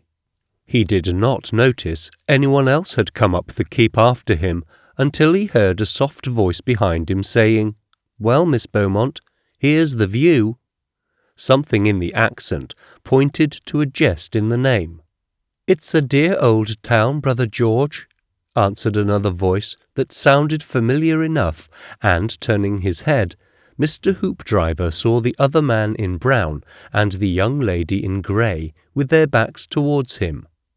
She turned her smiling profile towards Hoopdriver. "Only, you know, brothers don't call their sisters." She glanced over her shoulder and saw Hoopdriver. "Damn," said the other man in brown, quite audibly, starting as he followed her glance. Mr. Hoopdriver, with a fine air of indifference, resumed the Weald. "Beautiful old town, isn't it?" said the other man in brown, after quite a perceptible pause. "Isn't it?" said the young lady in grey. Another pause began. "Can't get a loan anywhere," said the other man in brown, looking round. Then Mr. Hoopdriver perceived clearly that he was in the way, and decided to retreat. It was just his luck, of course, that he should stumble at the head of the steps and vanish with indignity. This was the third time he'd seen him, and the fourth time her, and of course he was too big a fat head to raise his cap to her. He thought of that at the foot of the keep. Apparently they aimed at the south coast just as he did. He'd get up betimes the next day and hurry off to avoid her, them that is. It never occurred to Mr. Hoopdriver that Miss Beaumont and her brother might do exactly the same thing, and that evening, at least, the peculiarity of a brother calling his sister Miss Beaumont did not recur to him. He was much too preoccupied with an analysis of his own share of these encounters. He found it hard to be altogether satisfied about the figure he had cut, revise his memories as he would. Once more, quite unintentionally, he stumbled upon these two people. It was about 7 o'clock.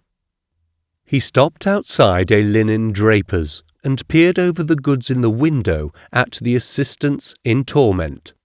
He could have spent a whole day happily at that. He told himself that he was trying to see how they dressed out the brass lines over their counters, in a purely professional spirit. But down at the very bottom of his heart, he knew better.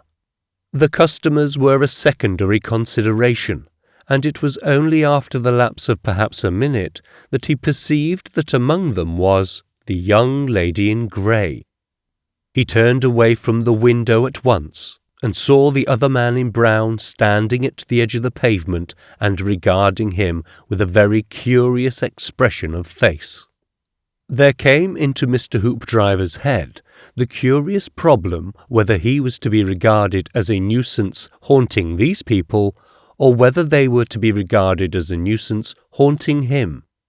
He abandoned the solution at last in despair, quite unable to decide upon the course he should take at the next encounter, whether he should scowl savagely at the couple or assume an attitude eloquent of apology and propitiation.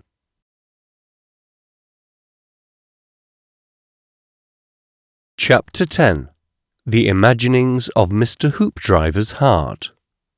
Mr. Hoopdriver was, in the days of this story, a poet, though he had never written a line of verse. Or perhaps romancer will describe him better. Like I know not how many of those who do the fetching and carrying of life, a great number of them certainly. His real life was absolutely uninteresting, and if he had faced it as realistically as such people do in Mr. Gissings's novels, he would probably have come by way of drink to suicide in the course of a year. But that was just what he had the natural wisdom not to do. On the contrary, he was always decorating his existence with imaginative tags, hopes and poses, deliberate and yet quite effectual self-deceptions.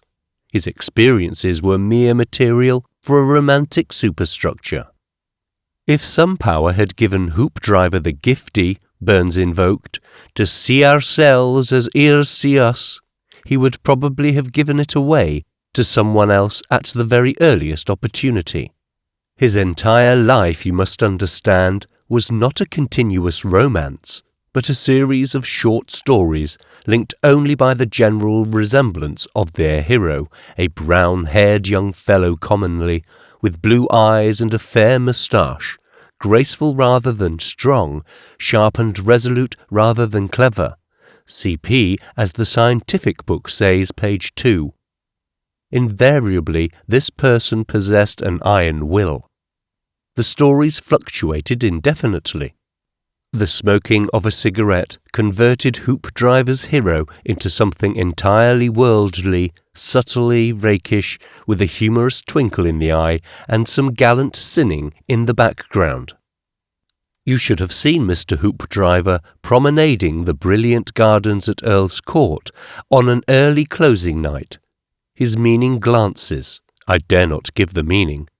Such an influence as the eloquence of a revivalist preacher would suffice to divert the story into absolutely different channels, make him a white-soured hero, a man still pure, walking untainted and brave and helpful through miry ways. The appearance of some daintily gloved frock-coated gentleman with buttonhole and eyeglass complete, gallantly attendant in the rear of customers, served again to start visions of a simplicity essentially Cromwell-like, of sturdy plainness, of a strong silent man going righteously through the world. This day there had predominated a fine leisurely person, immaculately clothed, and riding on an unexceptional machine, a mysterious person, quite unostentatious, but with accidental self-revelation of something over the common, even a bloomin' duke, it might be incognito, on the tour of the south coast. You must not think that there was any telling of these stories of this lifelong series by Mr. Hoopdriver. He never dreamt that they were known to a soul. If it were not for the trouble, I would, I think, go back and rewrite this section from the beginning, expunging the statements that Hoopdriver was a poet and a romancer, and saying instead that he was a playwright and acted his own plays. He was not only the sole performer, but the entire audience, and the entertainment kept him almost continuously happy. Yet even that playwright comparison scarcely expresses all the facts of the case. After all, very many of his dreams never got acted at all, possibly indeed most of them, the dreams of a solitary walk, for instance, or of a tram-car ride, the dreams dreamt behind the counter while trade was slack and mechanical foldings and rollings occupied his muscles. Most of them were little dramatic situations, crucial dialogues, the return of Mr. Hoopdriver to his native village, for instance, in a well-cut holiday suit and natty gloves, the unheard asides of the rival neighbours, the delight of the old mater, the intelligence. A £10 rise all at once from Antrobus, mater. What d'ye think of that? Or again, the first whispering of love, dainty and witty and tender, to the girl he served a few days ago with sateen, or a gallant rescue of generalized beauty in distress from translucent insult or ravening dog. So many people do this, and you never suspect it. You see a tattered lad selling matches in the street, and you think there is nothing between him and the bleakness of immensity, between him and utter abasement, but a few tattered rags and a feeble musculature, and all unseen by you, a host of heaven-sent fatuities swathes him about, even, maybe, as they swathe you about. Many men have never seen their own profiles or the backs of their heads, and for the back of your own mind, no mirror has been invented. They swathe him about so thickly that the pricks of fate scarce penetrate to him, or become but a pleasant titillation. And so, indeed, it is with all of us who go on living. Self-deception is the anaesthetic of life, while God is carving out our beings. But to return from this general vivisection to Mr. Hoopdriver's imaginings. You see now how external our view has been. We have had but the slightest transitory glimpses of the drama within, of how the things looked in the magic mirror of Mr. Hoopdriver's mind. On the road to Guildford, and during his encounters with his haunting fellow cyclists, the drama had presented chiefly the quiet gentleman to whom we have alluded, but at Guildford, under more varied stimuli, he burgeoned out more variously. There was the house agent's window, for instance, set him upon a charming little comedy. He would go in, make inquiries about that £30 house, get the key possibly, and go over it. The thing would stimulate the clerk's curiosity immensely.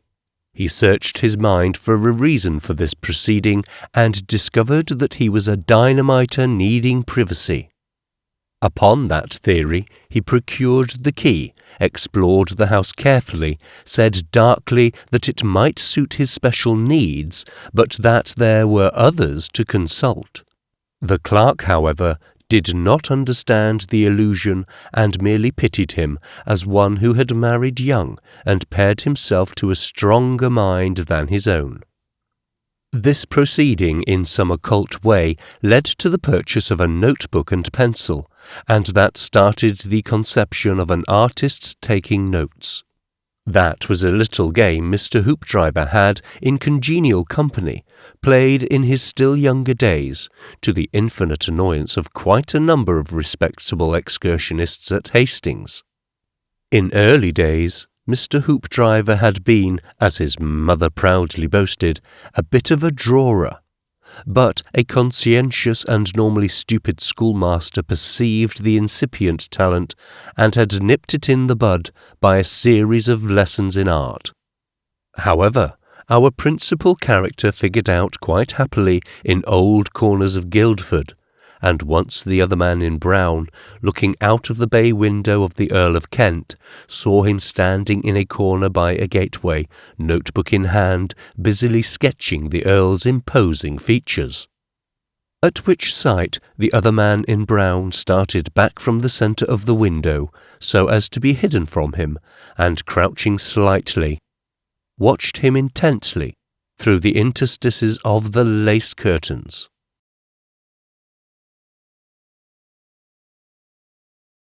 Chapter 11. Omissions. Now the rest of the acts of Mr. Hoopdriver in Guildford on the great opening day of his holidays are not to be detailed here. How he wandered about the old town in the dusk, and up to the Hog's Back to see the little lamps below and the little stars above come out one after another.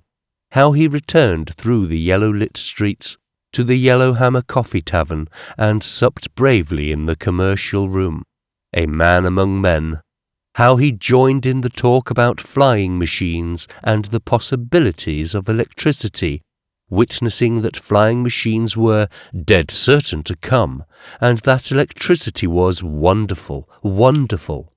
How he went and watched the billiard playing and said, "Left 'em," several times with an ocular air. How he fell a-yawning, and how he got out his cycling map and studied it intently, are things that find no mention here. Nor will I enlarge upon this going into the writing-room and marking the road from London to Guildford with a fine bright line of the reddest of red ink. In his little cyclist handbook there is a diary, and in the diary there is an entry of these things. It is there to this day, and I cannot do better than reproduce it here to witness that this book is indeed a true one, and no lying fable written to while away an hour. At last he fell a-yawning so much that very reluctantly indeed he set about finishing this great and splendid day. Alas, that all days must end at last. He got his candle in the hall from a friendly waiting-maid, and passed upward, whither a modest novelist, who writes for the family circle, dare not follow. Yet I may tell you that he knelt down at his bedside, happy and drowsy, and said, "Our Father, chart in heaven," even as he had learnt it by rote from his mother nearly 20 years ago. And anon, when his breathing had become deep and regular, we may creep into his bedroom and catch him at his dreams. He is lying upon his left side, with his arm under the pillow. It is dark, and he is hidden.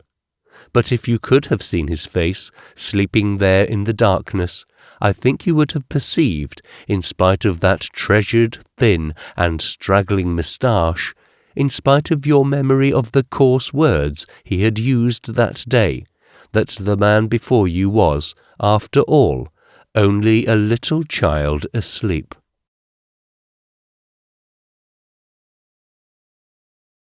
Chapter 12. The Dreams of Mr. Hoopdriver. In spite of the drawn blinds and the darkness, you have just seen Mr. Hoopdriver's face, peaceful in its beauty sleep, in the little plain bedroom at the very top of the Yellowhammer Coffee Tavern at Guildford.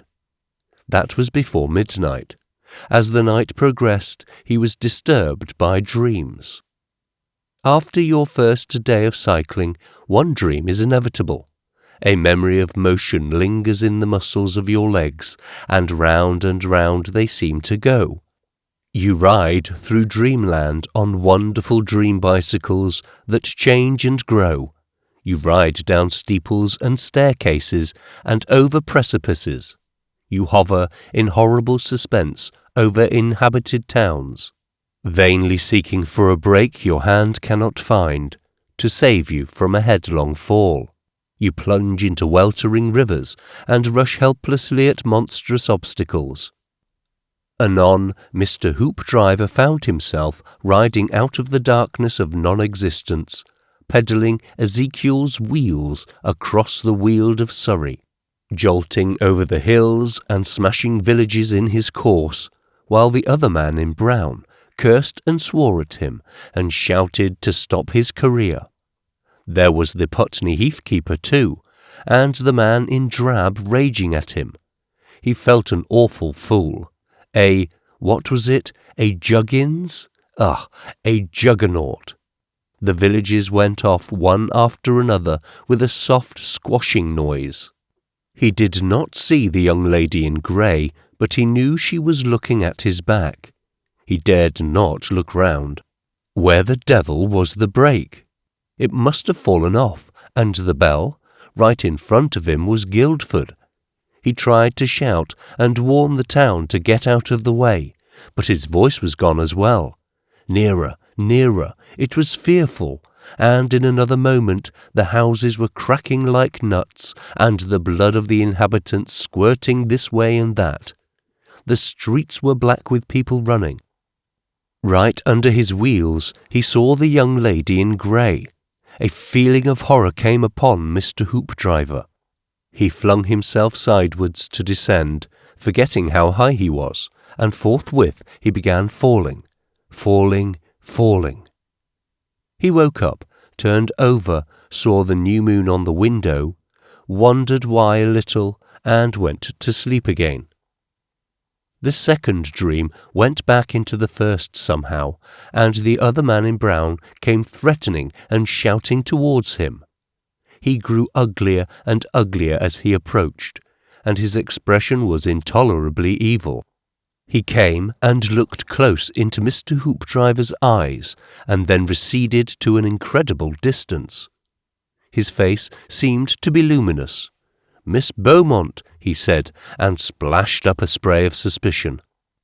Someone began letting off fireworks, chiefly Catherine wheels, down the shop, though Mr. Hoopdriver knew it was against the rules.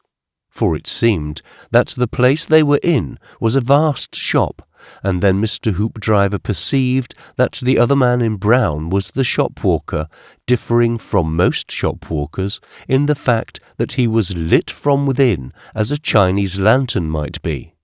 And the customer Mr. Hoopdriver was going to serve was the young lady in grey. Curious, he hadn't noticed it before. She was in grey as usual, rationals, and she had her bicycle leaning against the counter. She smiled quite frankly at him, just as she had done when she had apologized for stopping him. And her form, as she leant towards him, was full of a sinuous grace he had never noticed before. "What can I have the pleasure?" said Mr. Hoopdriver at once, and she said, "The Ripley Road." So he got out the Ripley Road and unrolled it and showed it to her, and she said that would do very nicely, and kept on looking at him and smiling. And he began measuring off 8 miles by the means of the yard measure on the counter, 8 miles being a dress length, a rational dress length, that is. And then the other man in brown came up and wanted to interfere, and said Mr. Hoopdriver was a cad, besides measuring it off too slowly. And as Mr. Hoopdriver began to measure faster, the other man in brown said the young lady in grey had been there long enough, and that he was her brother, or else she would not be travelling with him, and suddenly whipped his arm about her waist and made off with her. It occurred to Mr. Hoopdriver even at the moment that this was scarcely brotherly behaviour. Of course it wasn't. The sight of the other man gripping her so familiarly enraged him frightfully. He leapt over the counter forthwith and gave chase. They ran round the shop and up the iron staircase into the keep, and so out upon the Ripley Road. For some time they kept dodging in and out of a wayside hotel with 2 front doors and an inn-yard. The other man could not run very fast, because he had hold of the young lady in grey, but Mr. Hoopdriver was hampered by the absurd behaviour of his legs. They would not stretch out. They would keep going round and round, as if they were on the treadles of a wheel, so that he made the smallest steps conceivable. This dream came to no crisis. The chase seemed to last an interminable time, and all kinds of people, heath-keepers, shopmen, policemen, the old man in the keep, the angry man in drab, the barmaid at the Unicorn, men with flying machines, people playing billiards in the doorways, silly headless figures, stupid cocks and hens, encumbered with parcels and umbrellas and waterproofs, people carrying bedroom candles and such like riffraff, kept getting in his way and annoying him, although he sounded his electric bell and said "wonderful, wonderful" at every corner.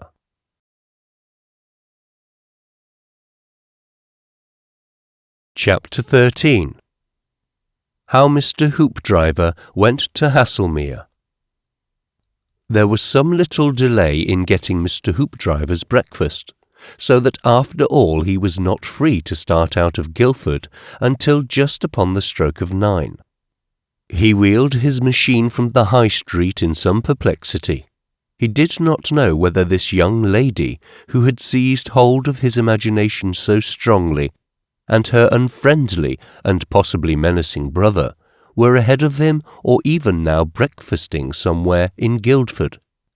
In the former case he might loiter as he chose. In the latter he must hurry and possibly take refuge in branch roads. It occurred to him, as being in some obscure way strategic, that he would leave Guildford not by the obvious Portsmouth road, but by the road running through Shalford. Along this pleasant shady way he felt sufficiently secure to resume his exercises in riding with one hand off the handles, and in staring over his shoulder. He came over once or twice, but fell on his foot each time, and perceived that he was improving. Before he got to Bramley, a suspicious byway snapped him up, ran with him for half a mile or more, and dropped him as a terrier drops a walking stick upon the Portsmouth again, a couple of miles from Godalming. He entered Godalming on his feet, for the road through that delightful town is beyond dispute the vilest in the world, a mere tumult of road metal, a way of peaks and precipices, and, after a successful experiment with cider at the Woolpack, he pushed on to Milford. All this time he was acutely aware of the existence of the young lady in grey and her companion in brown, as a child in the dark is of bogies.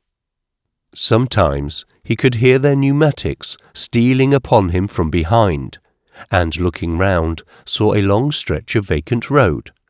Once he saw far ahead of him a glittering wheel, but it proved to be a working man riding to destruction on a very tall ordinary. And he felt a curious vague uneasiness about the young lady in grey, for which he was altogether unable to account. Now that he was awake, he had forgotten that accentuated misbowment that had been quite clear in his dream. But the curious dream conviction that the girl was not really the man's sister would not let itself be forgotten. Why, for instance, should a man want to be alone with his sister on the top of a tower? At Milford, his bicycle made, so to speak, an ass of itself. A finger-post suddenly jumped out at him, vainly indicating an abrupt turn to the right, and Mr. Hoopdriver would have slowed up and read the inscription, but no, the bicycle would not let him. The road dropped a little into Milford, and the thing shied, put down its head and bolted, and Mr. Hoopdriver only thought of the brake when the finger-post was past. Then to have recovered the point of intersection would have meant dismounting, for as yet there was no road wide enough for Mr. Hoopdriver to turn in. So he went on his way, or to be precise, he did exactly the opposite thing. The road to the right was the Portsmouth road, and this he went on to Hasselmia and Midhearst. By that error it came about that he once more came upon his fellow travellers of yesterday, coming on them suddenly, without the slightest preliminary announcement, and when they least expected it, under the South-Western Railway arch. "It's horrible," said a girlish voice. "It's brutal, cowardly," and stopped. His expression as he shot out of the archway at them may have been something between a grin of recognition and a scowl of annoyance at himself for the unintentional intrusion. But disconcerted as he was yet able to appreciate something of the peculiarity of their mutual attitudes. The bicycles were lying by the roadside, and the two riders stood face to face. The other man in brown's attitude, as it flashed upon Hoopdriver, was a deliberate pose. He twirled his moustache and smiled faintly, and he was conscientiously looking amused, and the girl stood rigid, her arms straight by her side, her handkerchief clenched in her hand, and her face was flushed, with the faintest touch of red upon her eyelids. She seemed, to Mr. Hoopdriver's sense, to be indignant. But that was the impression of a second. A mask of surprise recognition fell across this revelation of emotion as she turned her head towards him. And the pose of the other man in brown vanished too in a momentary astonishment. And then he passed them, and was riding on towards Hasselmia to make what he could of the swift picture that had photographed itself on his brain. "Rum," said Mr. Hoopdriver. "It's dashed rum." They were having a row. Smirking, what he called the other man in brown need not trouble us. Annoying her, that any human being should do that. Why? The impulse to interfere leapt suddenly into Mr. Hoopdriver's mind. He grasped his brake, descended, and stood looking hesitatingly back. They still stood by the railway bridge, and it seemed to Mr. Hoopdriver's fancy that she was stamping her foot. He hesitated, then turned his bicycle round, mounted, and rode back towards them, gripping his courage firmly lest it should slip away and leave him ridiculous. "I'll offer I'm a screw-hammer," said Mr. Hoopdriver. Then, with a wave of fierce emotion, he saw that the girl was crying. In another moment they heard him and turned in surprise. Certainly she had been crying. Her eyes were swimming in tears, and the other man in brown looked exceedingly disconcerted. Mr. Hoopdriver descended and stood over his machine. "Nothing wrong, I hope," he said, looking at the other man in brown squarely in the face. "No accident?" "Nothing," said the other man in brown shortly. "Nothing at all, thanks." "But," said Mr. Hoopdriver with a great effort.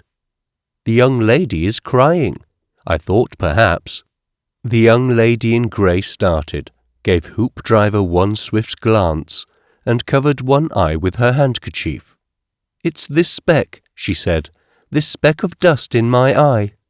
"This lady," said the other man in brown, explaining, "has a gnat in her eye." There was a pause. The young lady busied herself with her eye. "I believe it's out," she said. The other man in brown made movements indicating commiserating curiosity concerning the alleged fly. Mr. Hoopdriver, the word is his own, stood flabbergasted. He had all the intuition of the simple-minded. He knew there was no fly, but the ground was suddenly cut from his feet. There is a limit to knight-errantry. Dragons and false knights are all very well, but flies? Fictitious flies? Whatever the trouble was, it was evidently not his affair. He felt he'd made a fool of himself again. He would have mumbled some sort of apology, but the other man in brown gave him no time, turned on him abruptly, even fiercely. "I hope," he said, "that your curiosity is satisfied." "Certainly," said Mr. Hoopdriver. "Then we won't detain you." And, ignominiously, Mr. Hoopdriver turned his machine about, struggled upon it, and resumed the road southward. And when he learnt that he was not on the Portsmouth road, it was impossible to turn and go back, for that would be to face his shame again, and so he had to ride on by Brook Street up the hill to Hasselmia. And away to the right, the Portsmouth road mocked at him and made off to its fastnesses amid the sunlit green and purple masses of Hindhead, where Mr. Grant Allen writes his hilltop novels day by day. The sun shone, and the wide blue hill views and pleasant valleys one saw on either hand from the sand-scarred roadway, even the sides of the road itself set about with grey heather, scrub and prickly masses of gorse, and pine trees with their year's growth still bright green against the darkened needles of the previous years, were fresh and delightful to Mr. Hoopdriver's eyes. But the brightness of the day and the day-old sense of freedom fought an uphill fight against his intolerable vexation at the abominable encounter, and had still to win it when he reached Hasselmia. A great brown shadow, a monstrous hatred of the other man in brown possessed him. He had conceived the brilliant idea of abandoning Portsmouth, or at least giving up the straight way to his fellow wayfarers, and of striking out boldly to the left, eastward. He did not dare to stop at any of the inviting public houses in the main street of Hasselmia, but turned up a side way and found a little beer shop, the Good Hope, wherein to refresh himself. And there he ate, and gossiped condescendingly with an aged labourer, assuming the while, for his own private enjoyment, the attributes of a lost heir, and afterwards mounted and rode on towards Northchapel, a place which a number of finger-posts conspired to boom, but which some insidious turning prevented him from attaining.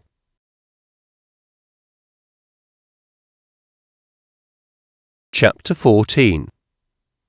How Mr. Hoopdriver reached Midhearst. It was one of my uncle's profoundest remarks that human beings are the only unreasonable creatures. This observation was so far justified by Mr. Hoopdriver that, after spending the morning tortuously avoiding the other man in brown and the young lady in grey, he spent a considerable part of the afternoon in thinking about the young lady in grey and contemplating, in an optimistic spirit, the possibilities of seeing her again. Memory and imagination played round her, so that his course was largely determined by the windings of the road he traversed. Of one general proposition he was absolutely convinced. "There's something juicy wrong with them," said he, once even aloud, but what it was he could not imagine. he recapitulated the facts. Miss Beaumont, brother and sister, and the stoppage to quarrel and weep. It was perplexing material for a young man of small experience. There was no exertion he hated so much as inference, and after a time he gave up any attempt to get at the realities of the case and let his imagination go free. Should he ever see her again? Suppose he did, with that other chap not about.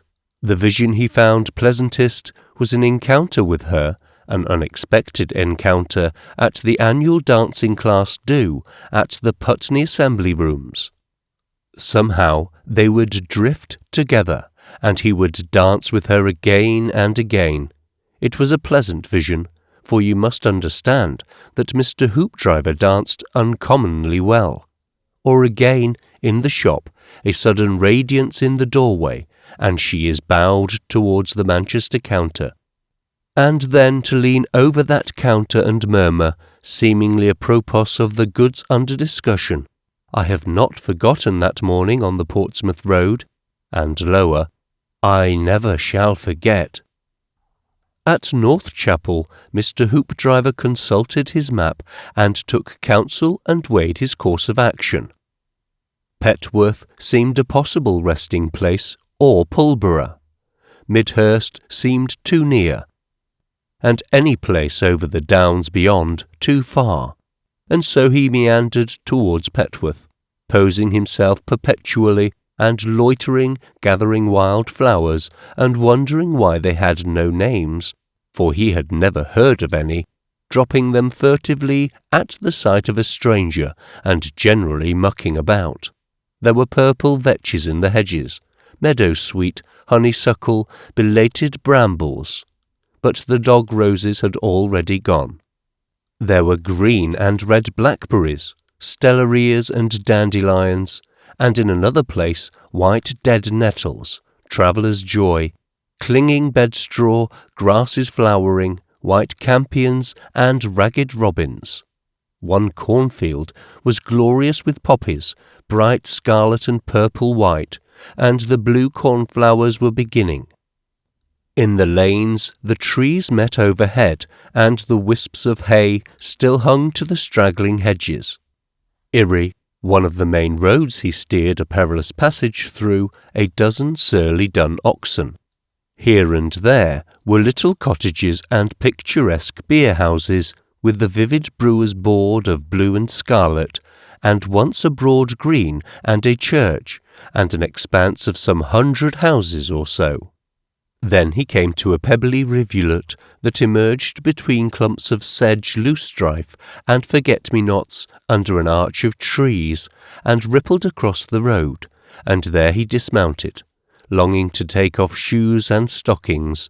Those stylish checkered stockings were now all dimmed with dust, and paddle his lean legs in the chuckling cheerful water. But instead he sat in a manly attitude, smoking a cigarette, for fear lest the young lady in grey should come glittering round the corner, for the flavour of the young lady in grey was present through it all, mixing with the flowers and all the delight of it, a touch that made this second day quite different from the first, an undertone of expectation, anxiety, and something like regret that would not be ignored. It was only late in the long evening that, quite abruptly, he began to repent, vividly and decidedly, having fled these two people. He was getting hungry, and that has a curious effect upon the emotional colouring of our minds. The man was a sinister brute, Hoopdriver saw in a flash of inspiration, and the girl, she was in some serious trouble. And he who might have helped her had taken his first impulse as decisive and bolted. This new view of it depressed him dreadfully. What might not be happening to her now? He thought again of her tears. Surely it was merely his duty, seeing the trouble afoot, to keep his eye upon it.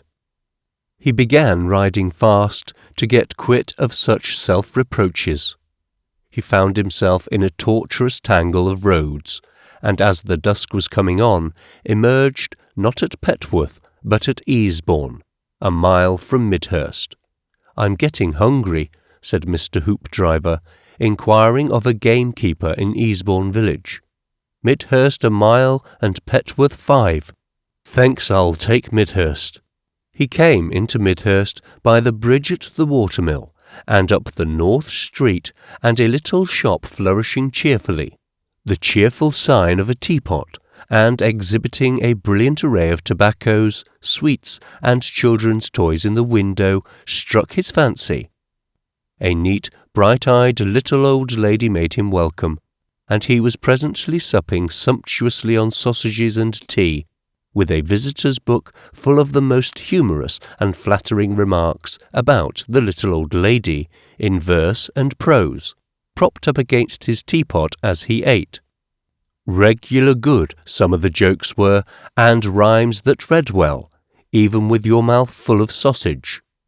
Mr. Hoopdriver formed a vague idea of drawing something, for his judgment on the little old lady was already formed. He pictured the little old lady discovering it afterwards. "My gracious, one of them punch men," she would say. The room had a curtained recess and a chest of drawers, for presently it was to be his bedroom, and the day part of it was decorated with framed Oddfellow certificates and gilt-backed books and portraits, and kettle holders and all kinds of beautiful things made out of wool. Very comfortable it was indeed. The window was lead-framed and diamond-paned, and through it one saw the corner of the vicarage and a pleasant hill crest, in dusky silhouette against the twilight sky. And after the sausages had ceased to be, he lit a red herring cigarette and went swaggering out into the twilight street. All shadowy blue between its dark brick houses was the street, with a bright yellow window here and there, and splashes of green and red where the chemist's illumination fell across the road.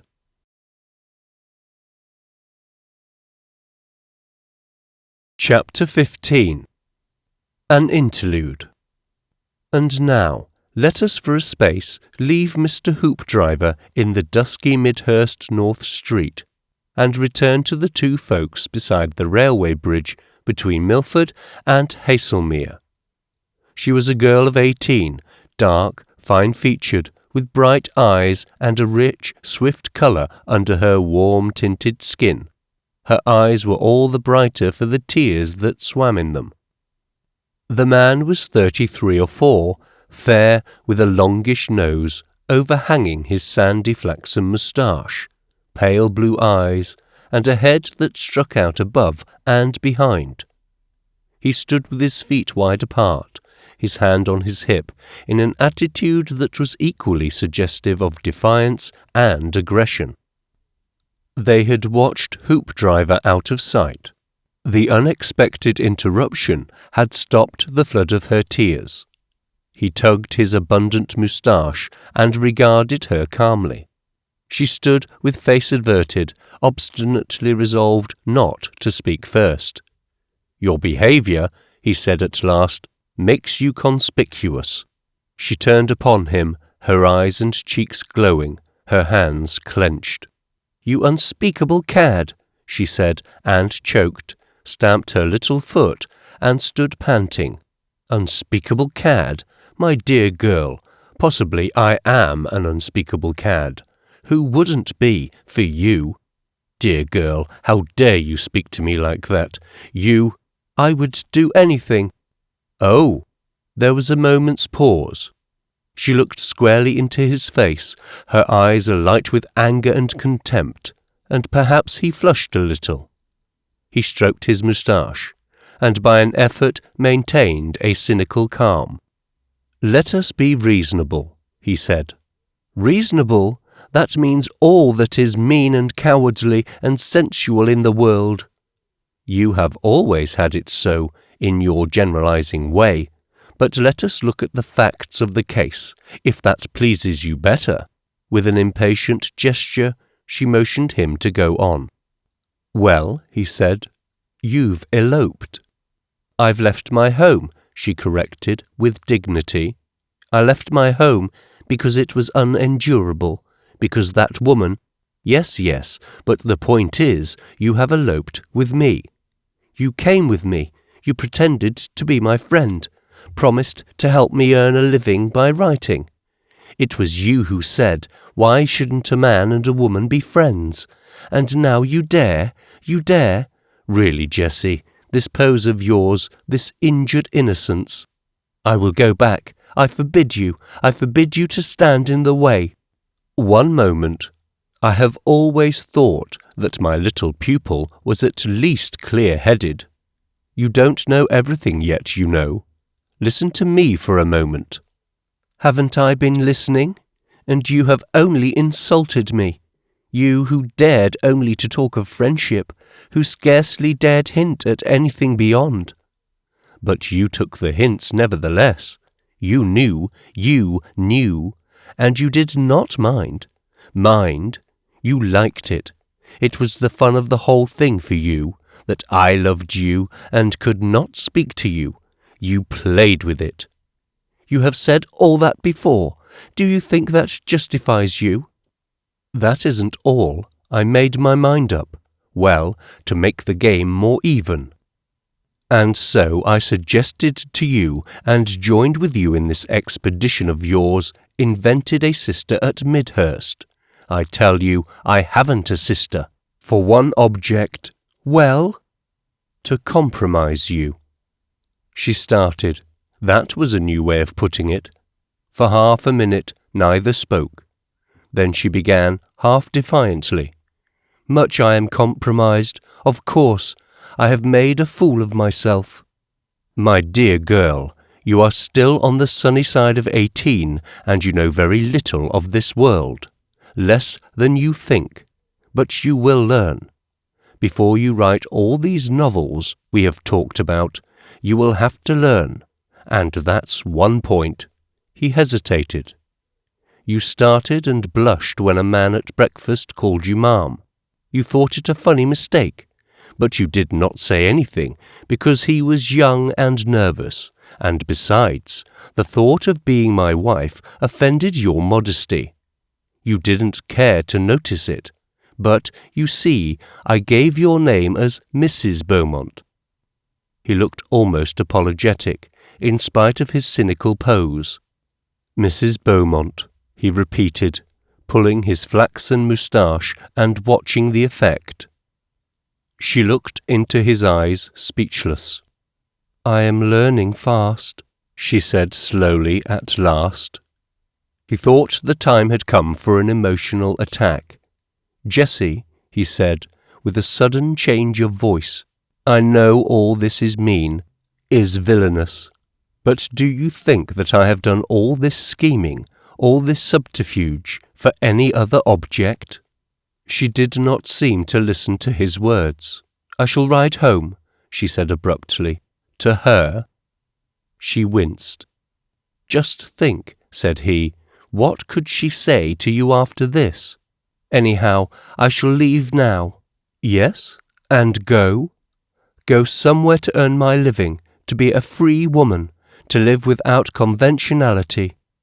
My dear girl, do let us be cynical. You haven't money, and you haven't credit. No one will take you in.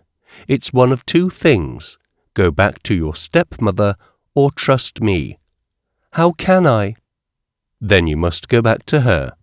He paused momentarily, to let this consideration have its proper weight. Jessie, I did not mean to say the things I did, upon my honour. I lost my head when I spoke so. If you will forgive me, I am a man. I could not help myself. Forgive me, and I promise you. How can I trust you? Try me. I can assure you. She regarded him distrustfully. At any rate, ride on with me now. Surely we have been in the shadow of this horrible bridge long enough. Oh, let me think, she said, half turning from him and pressing her hand to her brow. Think! Look here, Jessie, it's 10 o'clock. Shall we call a truce until 1? She hesitated, demanded a definition of the truce, and at last agreed. They mounted and rode on in silence, through the sunlight and the heather. Both were extremely uncomfortable and disappointed. She was pale, divided between fear and anger. She perceived she was in a scrape, and tried in vain to think of a way of escape. Only one tangible thing would keep in her mind, try as she would to ignore it. That was the quite irrelevant fact that his head was singularly like an albino coconut. He, too, felt thwarted. He felt that this romantic business of seduction was, after all, unexpectedly tame. But this was only the beginning. At any rate, every day she spent with him was a day gained. Perhaps things looked worse than they were. That was some consolation.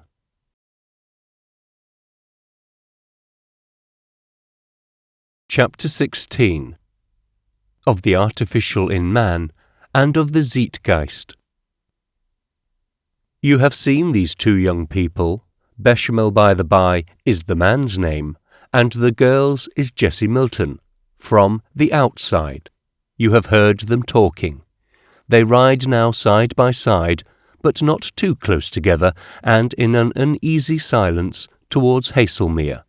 And this chapter will concern itself with those curious little council chambers inside their skulls, where their motives are in session and their acts are considered and passed.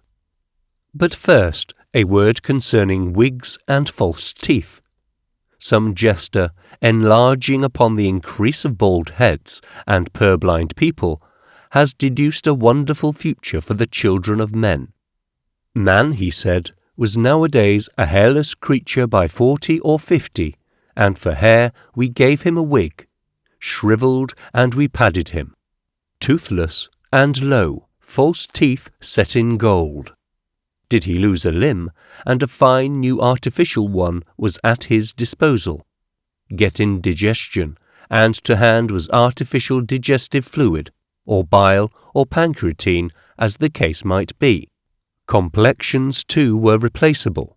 Spectacles superseded an inefficient eye lens, and imperceptible false diaphragms were thrust into the failing ear. So he went over our anatomies, until at last he had conjured up a weird thing of shreds and patches, a simulacrum, an artificial body of a man, with but a doubtful germ of living flesh lurking somewhere in his recesses. To that, he held, we were coming. How far such odd substitution for the body is possible need not concern us now. But the devil, speaking by the lips of Mr. Rudyard Kipling, hath it that in the case of one Tomlinson, the thing, so far as the soul is concerned, has already been accomplished.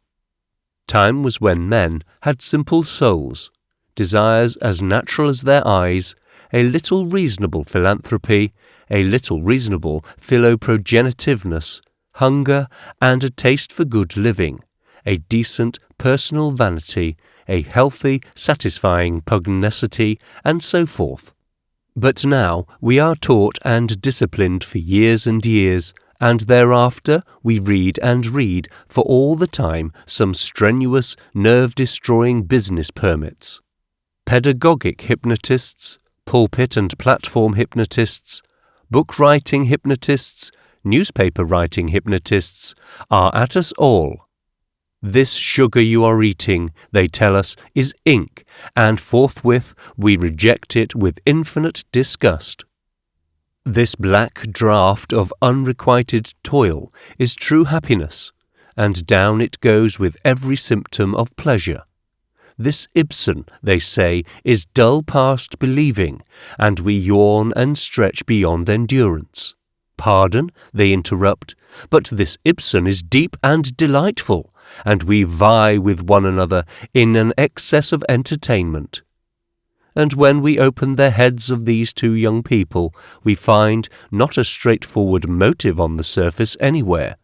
we find indeed not a soul so much as an oversoul, a Zeitgeist, a congestion of acquired ideas, a highway's feast of fine, confused thinking. The girl is resolute to live her own life, a phrase you may have heard before, and the man has a pretty perverted ambition to be a cynical artistic person of the very calmest description. He is hoping for the awakening of passion in her, among other things. He knows passion ought to awaken from the textbooks he has studied. He knows she admires his genius, but he is unaware that she does not admire his head. He is quite a distinguished art critic in London, and he met her at that celebrated lady novelist's, her stepmother, and here you have them well embarked upon the adventure. Both are in the first stage of repentance, which consists, as you have probably found for yourself, in setting your teeth hard and saying, "I will go on." Things, you see, have jarred a little, and they ride on their way together with a certain aloofness of manner that promises ill for the orthodox development of the adventure. He perceives he was too precipitate, but he feels his honour is involved and meditates the development of a new attack. And the girl? She is unawakened. Her motives are bookish, written by a haphazard syndicate of authors, novelists, and biographers on her white inexperience. An artificial oversoul she is, that may presently break down and reveal a human being beneath it.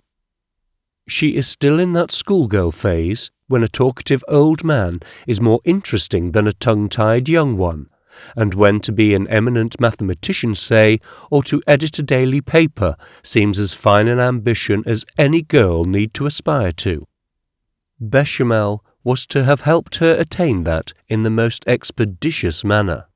And here he is beside her, talking enigmatical phrases about passion, looking at her with the oddest expression, and once, and that was his gravest offence, offering to kiss her. At any rate, he has apologized. She still scarcely realizes, you see, the scrape she has got into.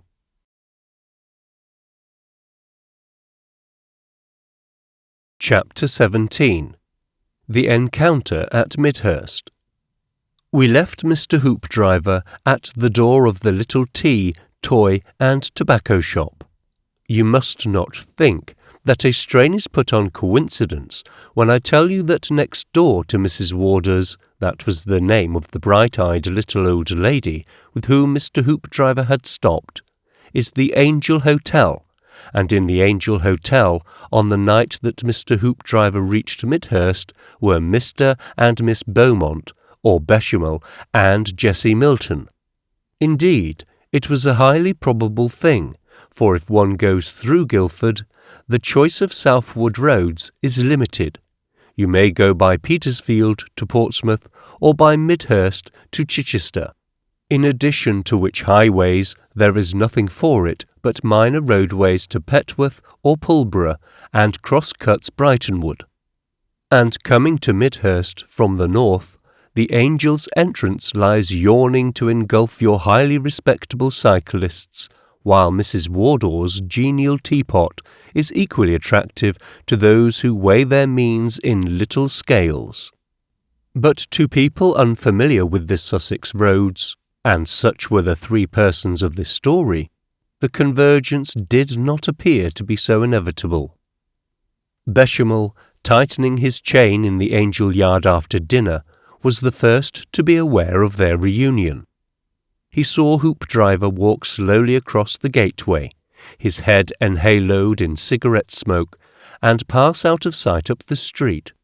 Incontinently, a mass of cloudy uneasiness that had been partly dispelled during the day reappeared and concentrated rapidly into definite suspicion.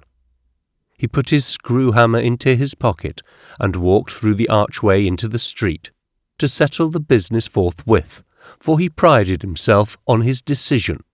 Hoopdriver was merely promenading, and they met face to face. At the sight of his adversary, something between disgust and laughter seized Mr. Hoopdriver and for a moment destroyed his animosity. "Here we are again," he said, laughing insincerely in a sudden outbreak at the perversity of chance. The other man in brown stopped short in Mr. Hoopdriver's way, staring. Then his face assumed an expression of dangerous civility. "Is it any information to you," he said with immense politeness, "when I remark that you are following us?"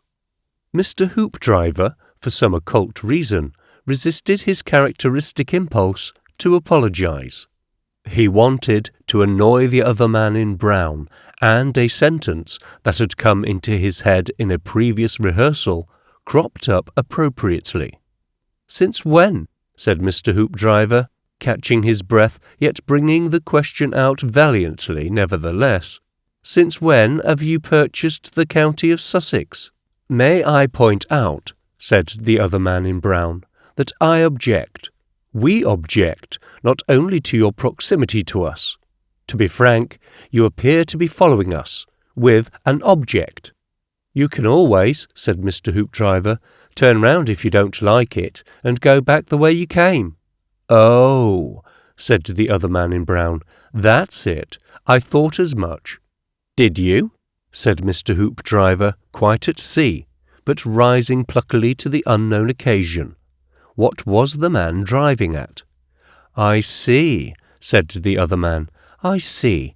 I half suspected." His manner changed abruptly to a quality suspiciously friendly. "Yes, a word with you. You will, I hope, give me 10 minutes." Wonderful things were dawning on Mr. Hoopdriver. What did the other man take him for? Here at last was reality. He hesitated. Then he thought of an admirable phrase. "You have some communication?" "We'll call it a communication," said the other man. "I can spare you 10 minutes," said Mr. Hoopdriver with dignity. "This way, then," said the other man in brown, and they walked slowly down the North Street towards the grammar school. There was perhaps 30 seconds' silence. The other man stroked his moustache nervously. Mr. Hoopdriver's dramatic instincts were now fully awake. He did not quite understand in what role he was cast, but it was evidently something dark and mysterious. Dr. Conan Doyle, Victor Hugo, and Alexander Dumas were well within Mr. Hoopdriver's range of reading, and he had not read them for nothing. "I will be perfectly frank with you," said the other man in brown. "Frankness is always the best course," said Mr. Hoopdriver. "Well then, who the devil set you on this business?" "Set me on this business?" "Don't pretend to be stupid. Who's your employer? Who engaged you for this job?" "Well," said Mr. Hoopdriver, confused. "No, I can't say." "Quite sure?" The other man in brown glanced meaningly down at his hand, and Mr. Hoopdriver, following him mechanically, saw a yellow-milled edge glittering in the twilight. Now your shop assistant is just above the tip-receiving class, and only just above it, so that he is acutely sensitive on the point. Mr. Hoopdriver flushed hotly, and his eyes were angry as he met those of the other man in brown. "Stow it," said Mr. Hoopdriver, stopping and facing the tempter. "What?" said the other man in brown, surprised. "Eh?" And so saying, he stowed it in his breeches pocket. "D'you think I'm to be bribed?" said Mr. Hoopdriver, whose imagination was rapidly expanding the situation. "By gosh, I'd follow you now." "My dear sir," said the other man in brown, "I beg your pardon. I misunderstood you. I really beg your pardon. Let us walk on. In your profession. What have you got to say against my profession?" "Well, really, you know. There are detectives of an inferior description, watchers, the whole class, private inquiry. I did not realize. I really trust you will overlook what was, after all, you must admit, a natural indiscretion." Men of honour are not so common in the world, in any profession. It was lucky for Mr. Hoopdriver that in Midhearst they do not light the lamps in summer-time, or the one they were passing had betrayed him. As it was, he had to snatch suddenly at his moustache and tug fiercely at it, to conceal the furious tumult of exultation, the passion of laughter that came boiling up. Detective. Even in the shadow, Bechamel saw that a laugh was stifled. But he put it down to the fact that the phrase men of honour amused his interlocutor. He'll come round yet, said Bechamel to himself. He's simply holding out for a fiver. He coughed. I don't see that it hurts you to tell me who your employer is. Don't you? I do. Prompt, said Bechamel appreciatively. Now here's the thing I want to put to you, the kernel of the whole business. You need not answer if you don't want to. There's no harm done in my telling you what I want to know. Are you employed to watch me or Miss Milton? I'm not the leaky sort, said Mr. Hoopdriver, keeping the secret he did not know with immense enjoyment. Miss Milton, that was a name. Perhaps he'd tell some more. It's no good pumping. Is that all you're after? Said Mr. Hoopdriver. Bechamel respected himself for his diplomatic gifts. He tried to catch a remark by throwing out a confidence. I take it there are two people concerned in watching this affair. Who's the other? Said Mr. Hoopdriver calmly, but controlling with enormous internal tension his self-appreciation. Who's the other? Was really brilliant, he thought. There's my wife and her stepmother. And you want to know which it is? Yes, said Bechamel. Well, ask them, said Mr. Hoopdriver, his exultation getting the better of him, and with a pretty consciousness of repartee. Asked them both. Bechamel turned impatiently. Then he made a last effort. I'd give a £5 note to know just the precise state of affairs, he said. I told you to stow that, said Mr. Hoopdriver in a threatening tone, and added with perfect truth a magnificent mystery. You don't quite understand who you're dealing with, but you will. He spoke with such conviction that he half believed that defective office of his in London, Baker Street, in fact really existed. With that, the interview terminated. Bechamel went back to the Angel perturbed. Hang detectives! It wasn't the kind of thing he had anticipated at all. Hoopdriver, with round eyes and a wandering smile, walked down to where the mill waters glittered in the moonlight, and after meditating over the parapet of the bridge for a space, with occasional murmurs of private inquiry and the like, returned, with mystery even in his paces, towards the town.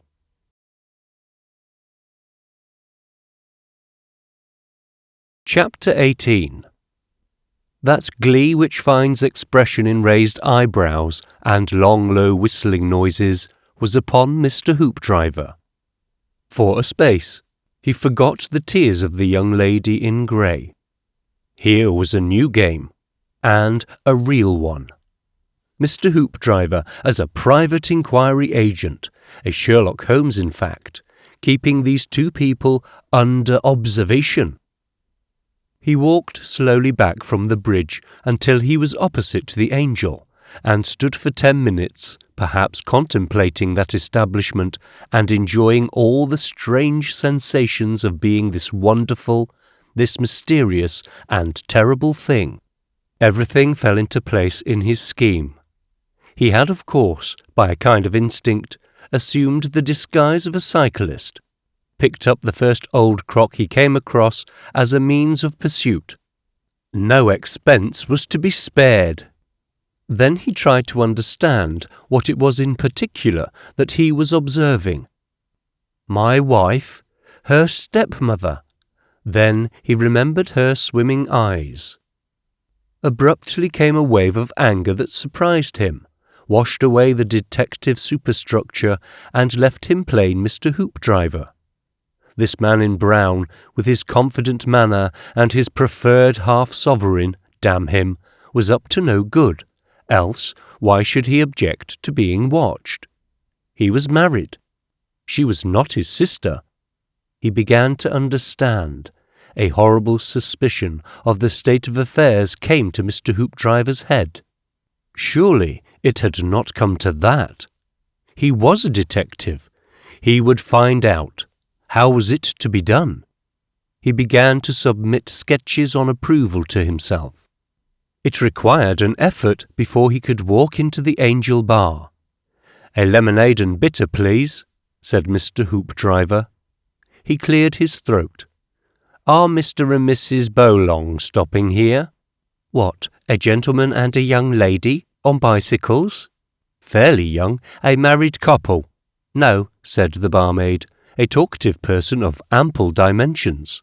"There's no married couple stopping here, but there's a Mr. and Miss Beaumont." She spelt it for precision. "Sure you got the name right, young man?"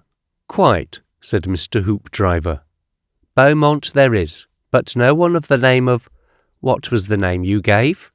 "Bowlong," said Mr. Hoopdriver. "No, there ain't no Bowlong," said the barmaid, taking up a glass cloth and a drying tumbler and beginning to polish the latter. "First off, I thought you might be asking for Beaumont, the names being similar. Were you expecting them on bicycles?" "Yes, they said they might be in Midhearst tonight." "Perhaps they'll come presently. Beaumont's here, but no Bowlong. Sure that Beaumont ain't the name?" "Certain," said Mr. Hoopdriver. "It's curious the names being so alike. I thought perhaps—" And so they conversed at some length. Mr. Hoopdriver delighted to find his horrible suspicion disposed of.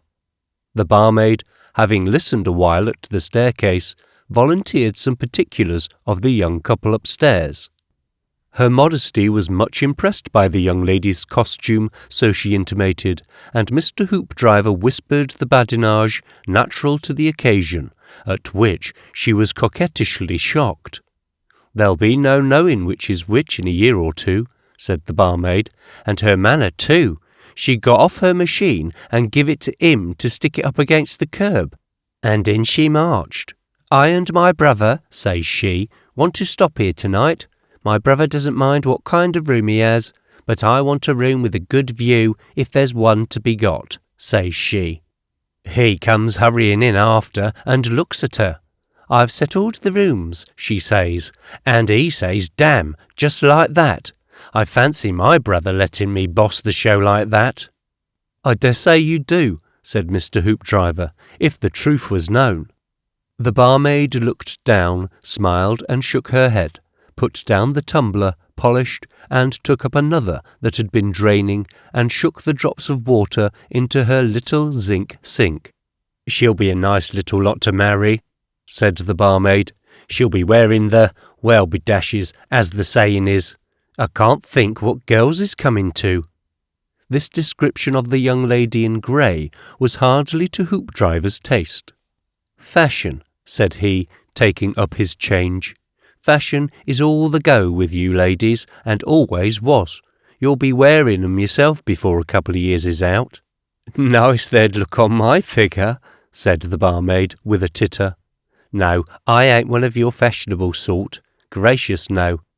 I shouldn't feel as if I'd anything on me, not more than I'd forgot." "Well there, I'm talking." She put down the glass abruptly.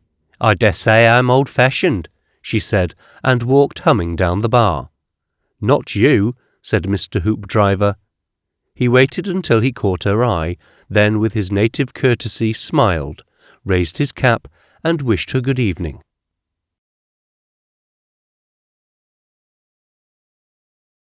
Chapter 19. Then Mr. Hoopdriver returned to the little room with the lead-framed windows where he had dined, and where the bed was now comfortably made, sat down on the box under the window, stared at the moon rising on the shining vicarage roof, and tried to collect his thoughts. How they whirled at first. It was past 10, and most of Midhearst was tucked away in bed. Someone up the street was learning the violin. At rare intervals, a belated inhabitant hurried home and woke the echoes, and a corncrake kept up a busy churning in the vicarage garden. The sky was deep blue, with a still luminous afterglow along the black edge of the hill, and the white moon overhead, save for a couple of yellow stars, had the sky to herself.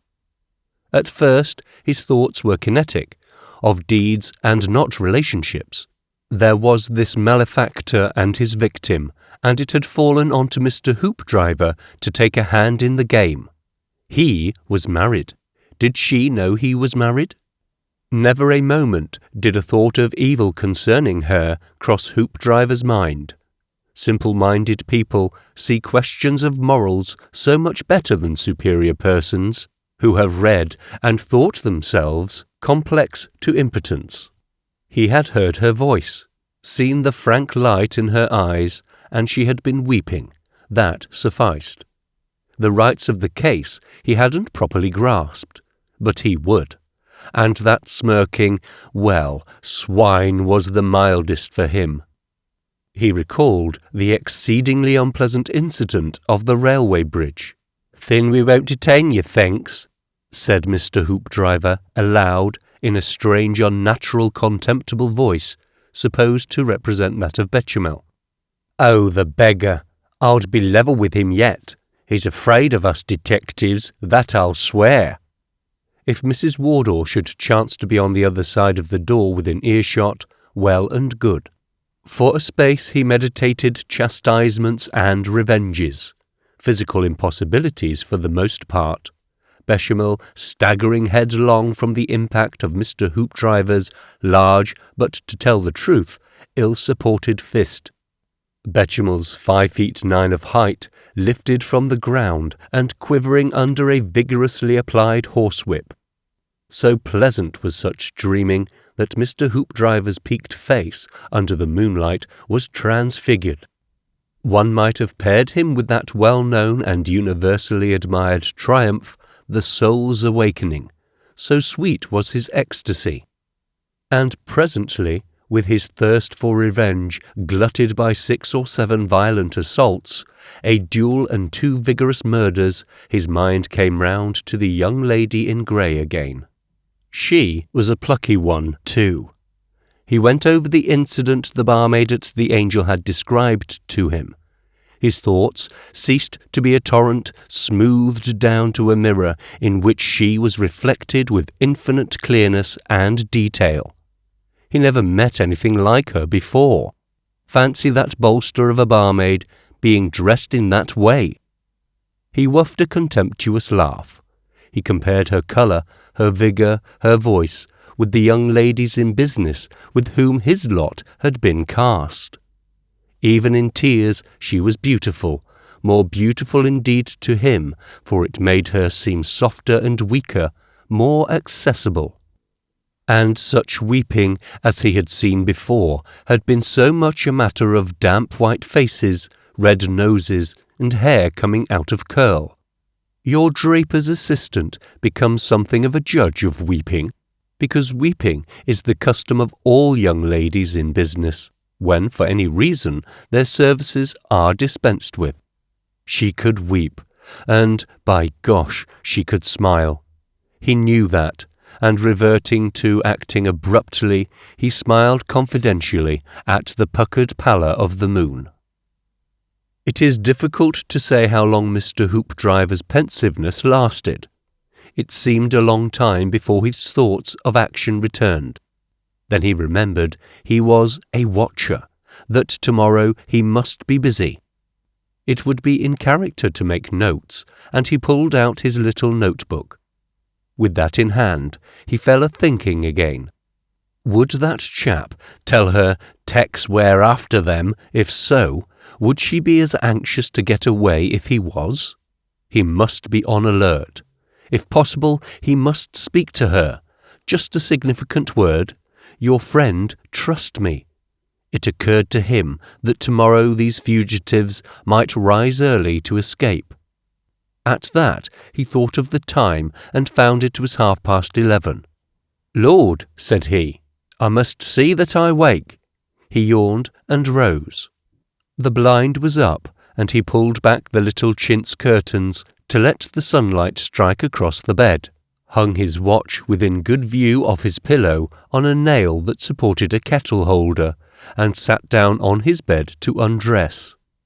He lay awake for a little while, thinking of the wonderful possibilities of the morrow, and thence he passed gloriously into the wonderland of dreams.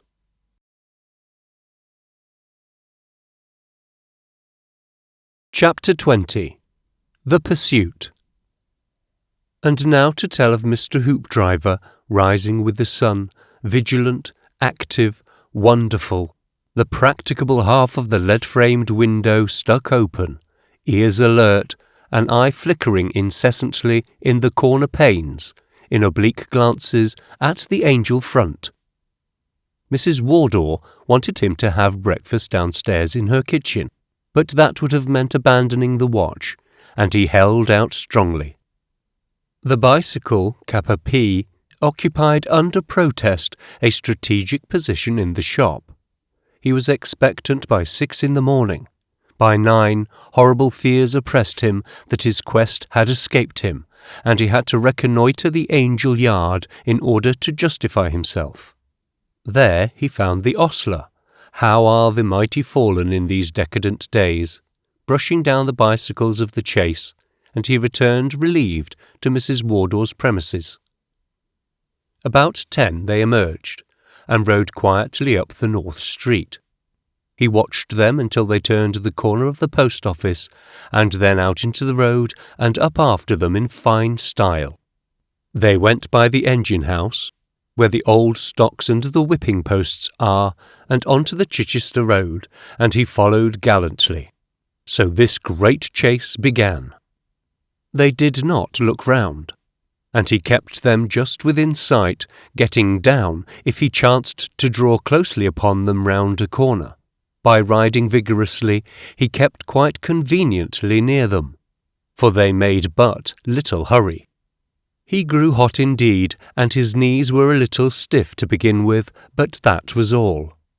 There was little danger of losing them, for a thin chalky dust lay upon the road, and the track of her tire was milled like a shilling, and his was a checkered ribbon along the way. So they rode by Cobden's monument and through the prettiest of villages, until at last the downs rose steeply ahead. They stood stopped a while at the only inn in the place, and Mr. Hoopdriver took up a position which commanded the inn door, and mopped his face, and thirsted, and smoked a red herring cigarette. They remained in the inn for some time.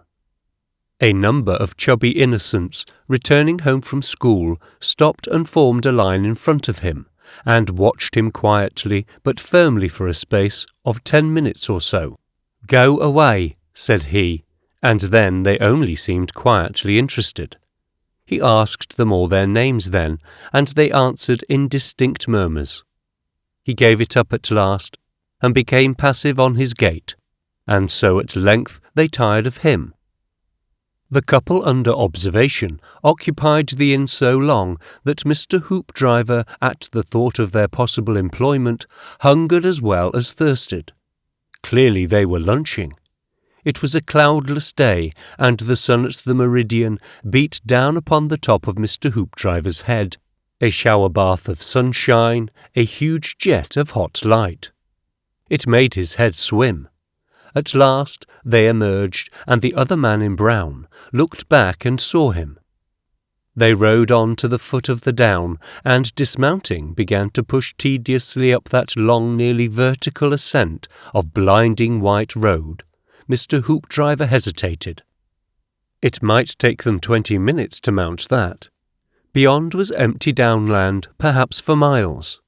He decided to return to the inn and snatch a hasty meal.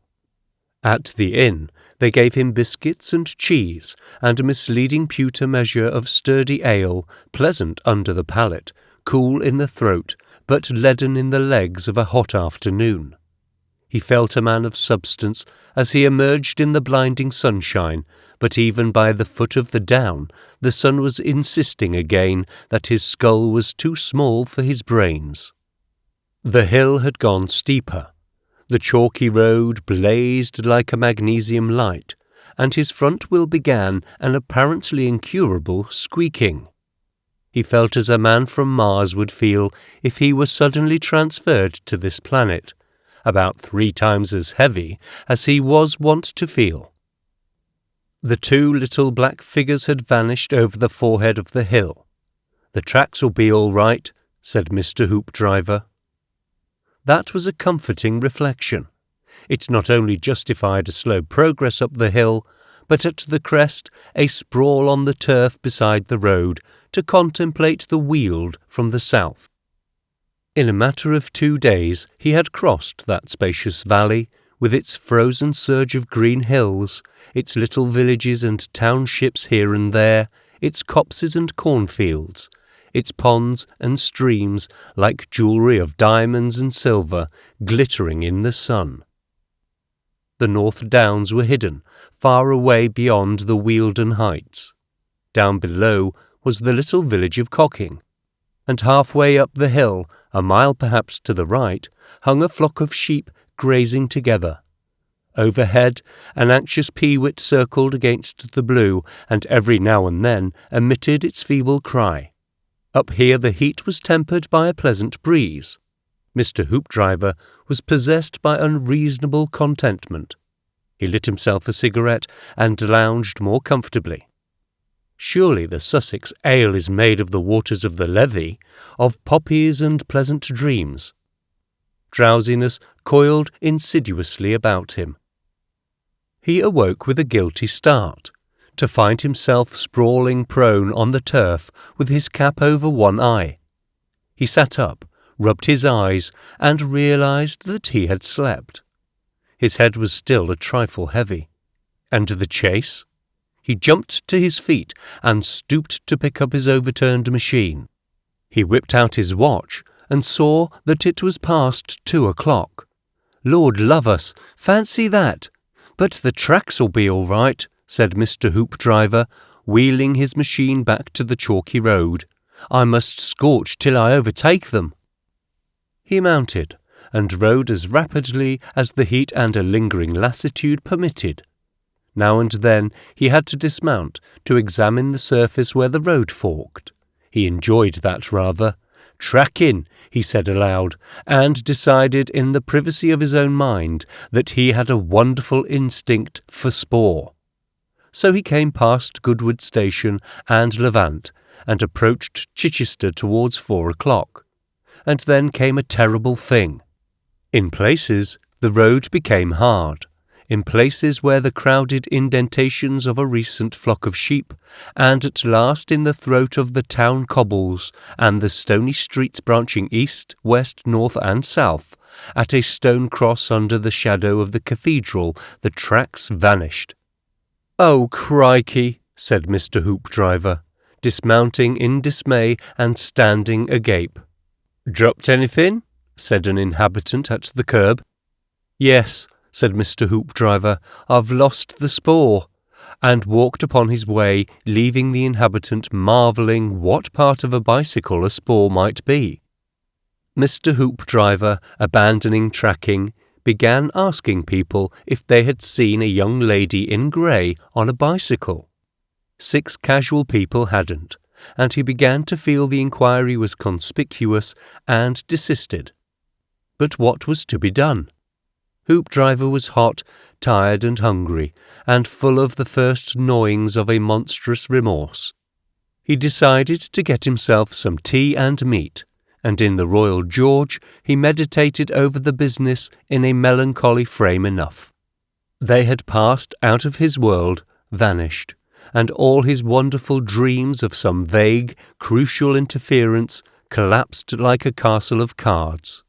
What a fool he had been not to stick to them like a leech. He might have thought, but there, what was the good of that sort of thing now? He thought of her tears, of her helplessness, of the bearing of the other man in brown, and his wrath and disappointment surged higher. "What can I do?" said Mr. Hoopdriver aloud, bringing his fist down beside the teapot. What would Sherlock Holmes have done? Perhaps, after all, there might be such things as clues in the world, albeit the age of miracles was past. But to look for a clue in this intricate network of cobbled streets, to examine every muddy interstice. There was a chance by looking about and inquiring at the various inns. Upon that he began, but of course they might have ridden straight through, and scarcely a soul have marked them. And then came a positively brilliant idea. "How many ways are there out of Chichester?" said Mr. Hoopdriver. It was really equal to Sherlock Holmes, that. "If they've made tracks, I'll find those tracks. If not, they're in town." He was then in East Street, and he started at once to make a circuit of the place, discovering incidentally that Chichester is a walled city. In passing, he made inquiries at the Black Swan, the Crown, and the Red Lion Hotel. At 6 o'clock in the evening, he was walking downcast, intent as one who had dropped money, along the road towards Bognor, kicking up the dust with his shoes and fretting with disappointed pugnacity. A thwarted, crestfallen Hoopdriver it was, as you may well imagine, and then suddenly there jumped upon his attention a broad line ribbed like a shilling, and close beside it one checkered, that ever and again split into two. "Found!" said Mr. Hoopdriver, and swung round on his heel at once, and back to the Royal George helter-skelter, for the bicycle they were minding for him. The ostler thought he was confoundedly imperious, considering his machine.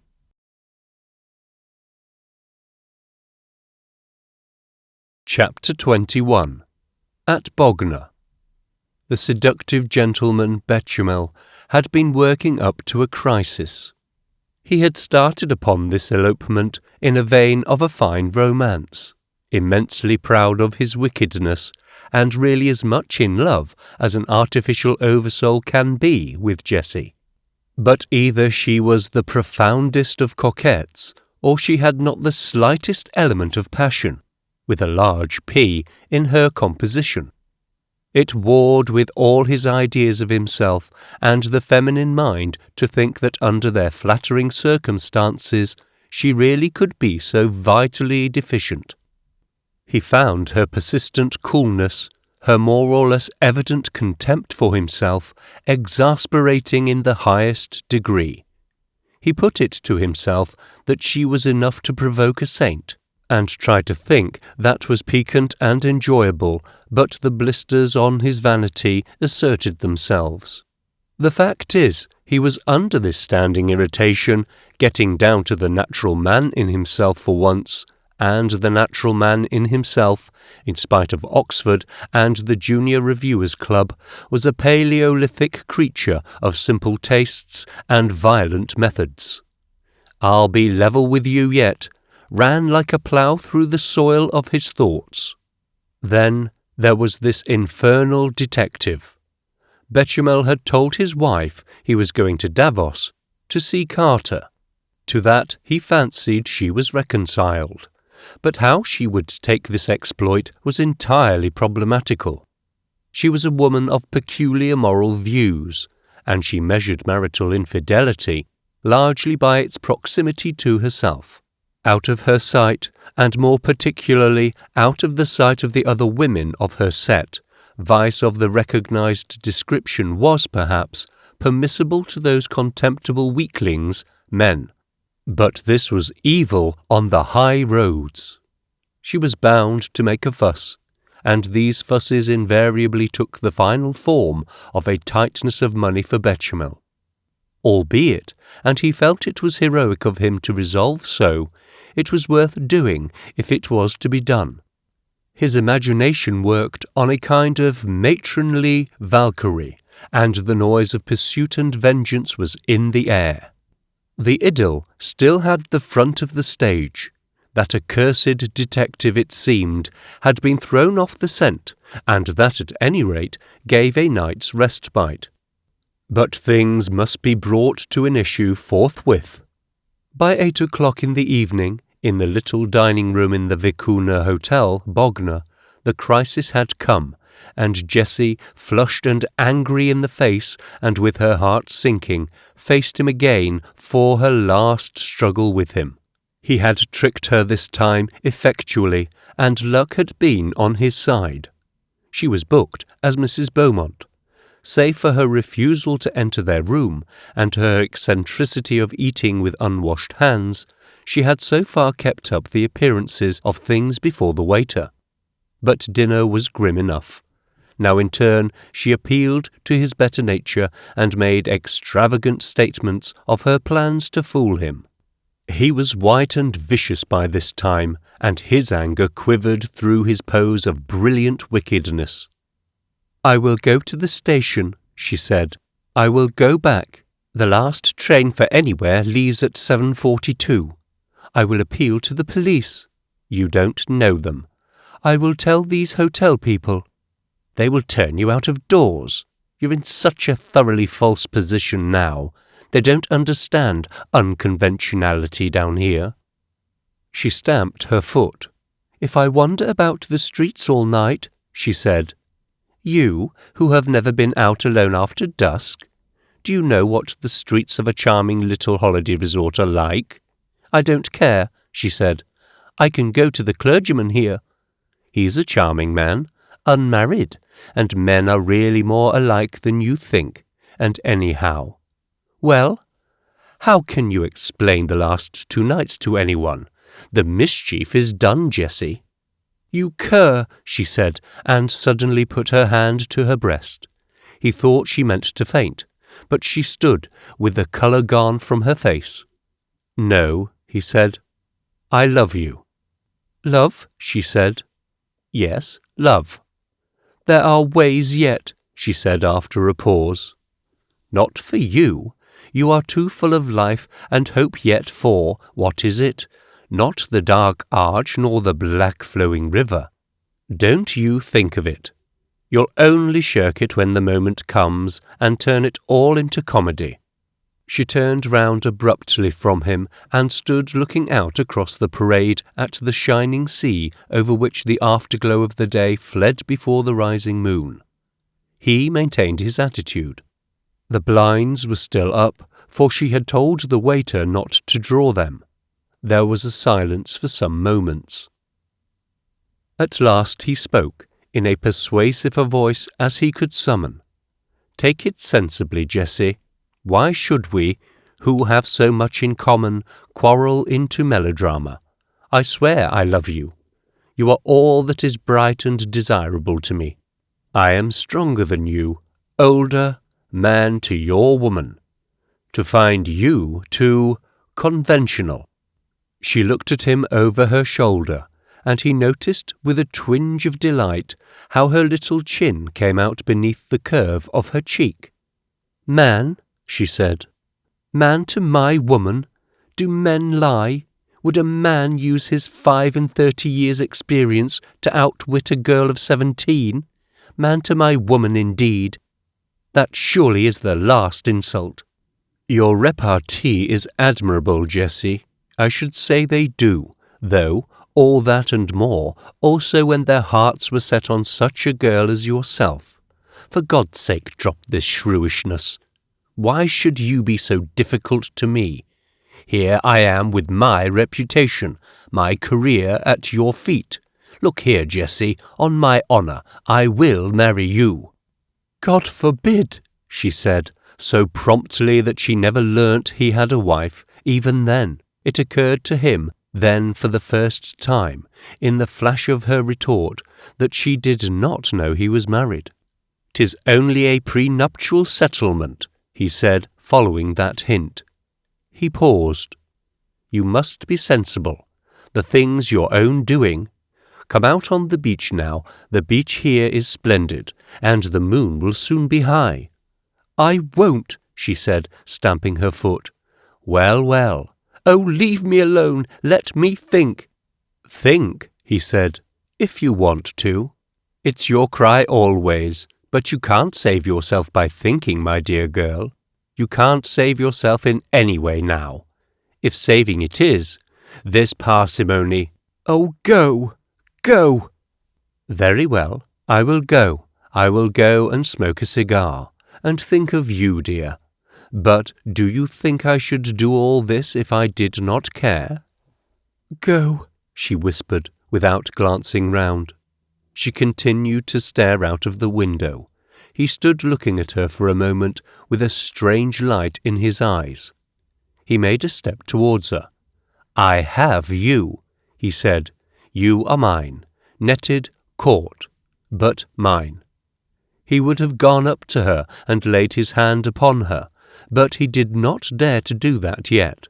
I have you in my hand, he said, in my power. Do you hear? Power.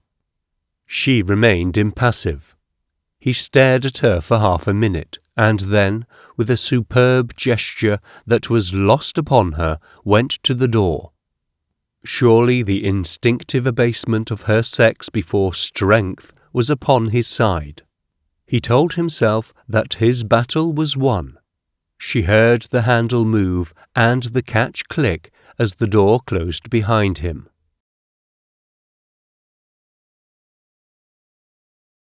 Chapter 22. And now without, in the twilight, behold Mr. Hoopdriver, his cheeks hot, his eyes bright. His brain is in a tumult. The nervous, obsequious Hoopdriver, to whom I introduced you some days since, has undergone a wonderful change. Ever since he lost that spoor in Chichester, he has been tormented by the most horrible visions of the shameful insults that may be happening. The strangeness of new surroundings has been working to strip off the habitual servile from him. Here was moonlight rising over the memory of a red sunset, dark shadows and glowing orange lamps, beauty somewhere mysteriously wrapped away from him, tangible wrong in the brown suit and an unpleasant face flouting him. Mr. Hoopdriver for the time was in the world of romance and knight-errantry, divinely forgetful of his social position or hers, forgetting, too, for the time any of the wretched timidities that had tied him long since behind the counter in his proper place. He was angry and adventurous. It was all about him, this vivid drama he had fallen into, and it was eluding him. He was far too grimly in earnest to pick up that lost thread and make a play of it now. The man was living. He did not pose when he alighted at the coffee tavern even, nor when he made his hasty meal. As Bechamel crossed from the Vicuna towards the esplanade, Hoopdriver, disappointed and exasperated, came hurrying round the corner from the Temperance Hotel. At the sight of Bechamel, his heart jumped, and the tension of his angry suspense exploded into, rather than gave place to, an excited activity of mind. They were at the Vicuna, and she was there now alone. It was the occasion he sought, but he would give chance, no chance against him. He went back round the corner, sat down on the seat, and watched Bechamel recede into the dimness up the esplanade, before he got up and walked into the hotel entrance. "A lady cyclist in grey?" he asked for, and followed boldly on the waiter's heels. The door of the dining room was open before he felt a qualm, and then suddenly he was nearly minded to turn and run for it, and his features seemed to him to be convulsed. She turned with a start, and looked at him with something between terror and hope in her eyes. "Can I have a few words with you alone?" said Mr. Hoopdriver, controlling his breath with difficulty. She hesitated, and then motioned the waiter to withdraw. Mr. Hoopdriver watched the door shut. He had intended to step out into the middle of the room, fold his arms and say, "You are in trouble. I am a friend, trust me." Instead of which, he stood panting and then spoke with sudden familiarity, hastily, guiltily. "Look here, I don't know what the deuce is up, but I think there's something wrong. Excuse me intruding, if it isn't so. I'll do anything you like to help you out of the scrape, if you're in one. That's my meaning, I believe. What can I do? I would do anything to help you." Her brow puckered as she watched him make, with infinite emotion, this remarkable speech. "You?" she said. She was tumultuously weighing possibilities in her mind, and he had scarcely ceased when she had made her resolve. She stepped a pace forward. "You are a gentleman," she said. "Yes," said Mr. Hoopdriver. "Can I trust you?" She did not wait for his assurance. "I must leave this hotel at once. Come here." She took his arm and led him to the window. "You can just see the gate. It is still open. Through that are our bicycles. Go down, get them out, and I will come down to you. Dare you?" "Get your bicycle out in the road?" "Both. Mine alone is no good. At once. Dare you?" "Which way?" "Go out by the front door and round. I will follow in 1 minute." "Right," said Mr. Hoopdriver, and went. He had to get those bicycles. Had he been told to go out and kill Betjemal, he would have done it.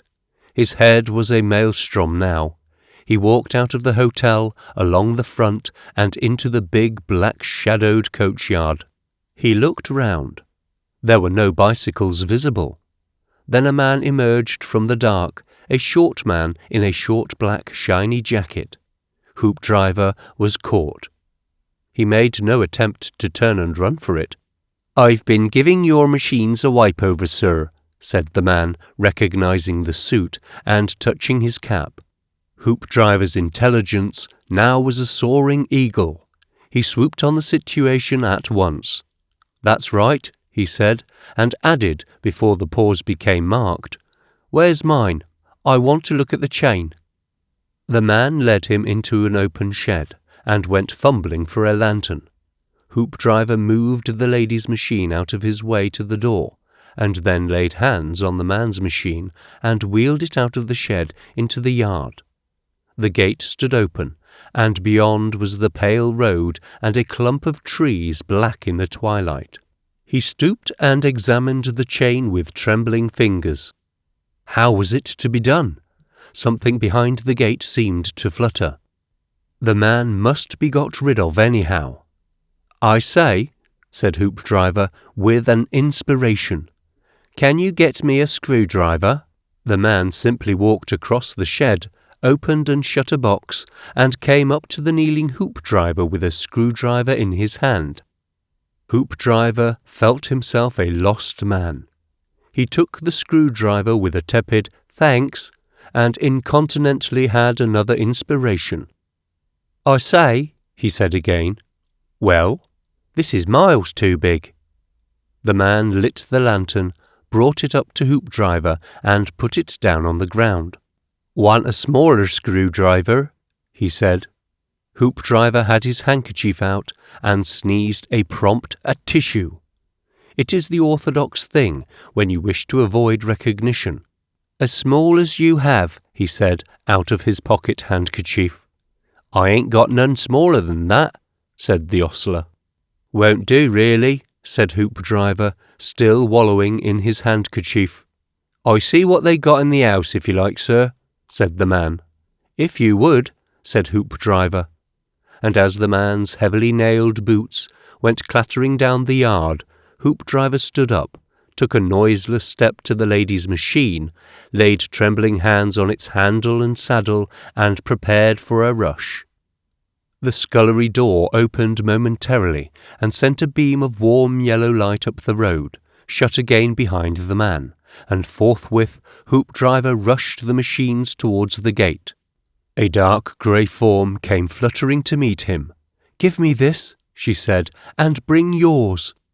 He passed the thing to her, touched her hand in the darkness, ran back, seized Betjemal's machine, and followed. The yellow light of the scullery door suddenly flashed upon the cobbles again. It was too late now to do anything but escape.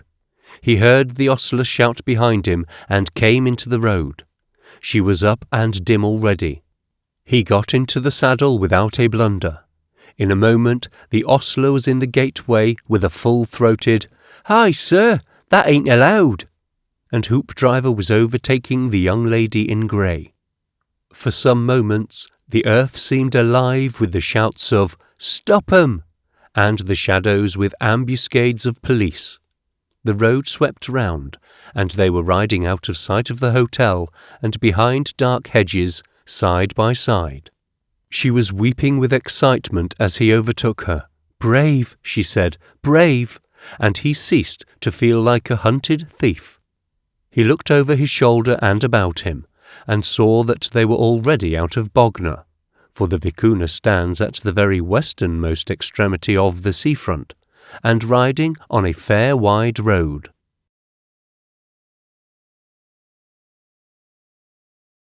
Chapter 23. The ostler, being a fool, rushed violently down the road, vociferating after them. Then he returned panting to the Vicuna Hotel, and finding a group of men outside the entrance who wanted to know what was up, stopped to give them the cream of the adventure. That gave the fugitives 5 minutes. Then, pushing breathlessly into the bar, he had to make it clear to the barmaid what the matter was, and the governor being out, they spent more precious time wondering whatever was to be done, in which the 2 customers returning from outside joined with animation. There were also moral remarks and other irrelevant contributions. There were conflicting ideas of telling the police and pursuing the flying couple on horse.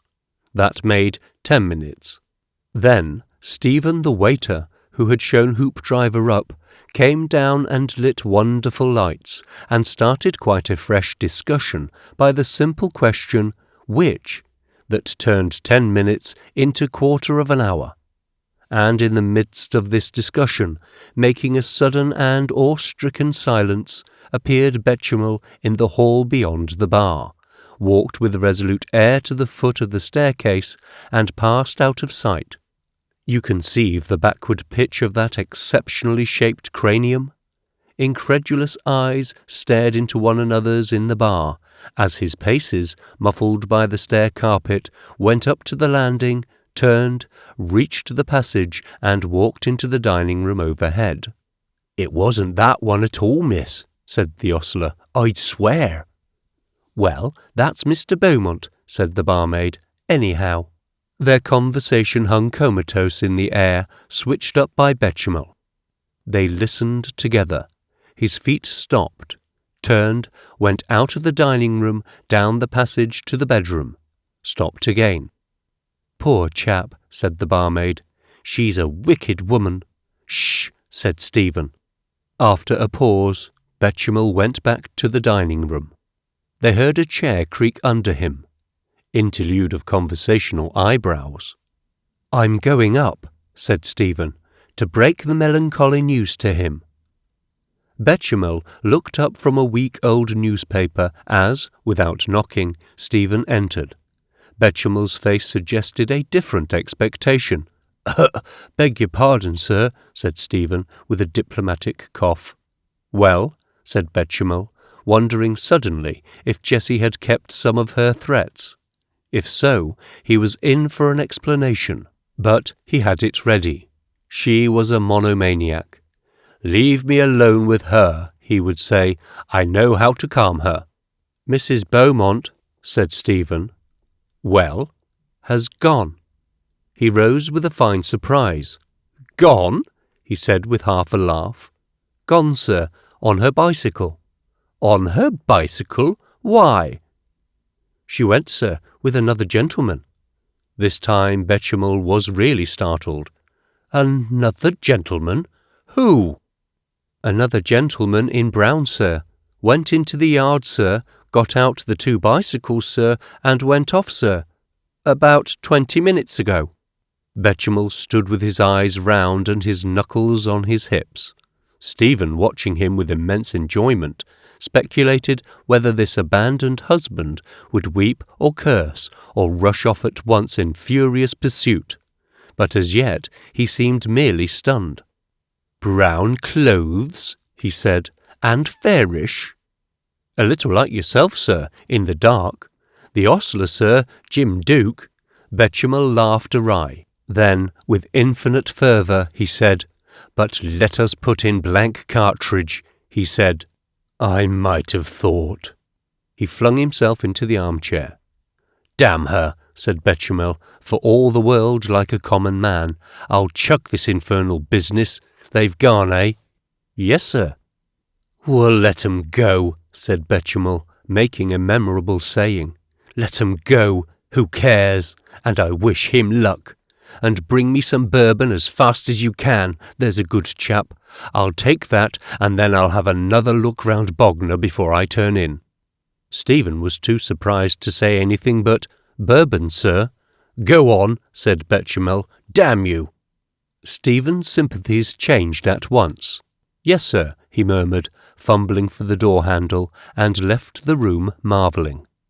Betchamel, having in this way satisfied his sense of appearances, and comported himself as a pagan should, so soon as the waiter's footsteps had passed, vented the cream of his feelings in a stream of blasphemous indecency. Whether his wife or her stepmother had sent the detective, she had evidently gone off with him, and that little business was over. And he was here, stranded and sold, an ass, and, as it were, the son of many generations of asses. And his only ray of hope was that it seemed more probable, after all, that the girl had escaped through her stepmother. In which case, the business might be hushed up yet, and the evil hour of explanation with his wife indefinitely postponed. Then abruptly, the image of that lithy figure in grey knickerbockers went frisking across his mind again, and he reverted to his blasphemies. He started up in a gusty frenzy with a vague idea of pursuit, and incontinently sat down again with a concussion that stirred the bar below to its depths. He banged the arms of the chair with his fists, and swore again. "Of all the accursed fools that were ever spawned," he was chanting, "I, Betchamel," when, with an abrupt tap and prompt opening of the door, Stephen entered with the bourbon.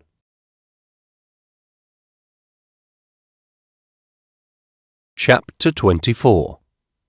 The Moonlight Ride. And so the 20 minutes' law passed into an infinity. We leave the wicked Betchamel clothing himself with cursing as with a garment. The wretched creature has already sufficiently sullied our modest but truthful pages. We leave the eager little group in the bar of the Vicuna Hotel. We leave all Bognor as we have left all Chichester and Midhearst and Hasselmia and Guildford and Ripley and Putney, and follow this dear fool of a Hoopdriver of ours and his young lady in grey out upon the moonlight road. How they rode! How their hearts beat together and their breath came fast, and how every shadow was anticipation and every noise pursuit. For all that flight, Mr. Hoopdriver was in the world of romance. Had a policeman intervened because their lamps were not lit, Hoopdriver had cut him down and ridden on after the fashion of a hero born. Had Betchamel arisen in the way with rapiers for a duel, Hoopdriver had fought as one to whom Agincourt was a reality and drapery a dream.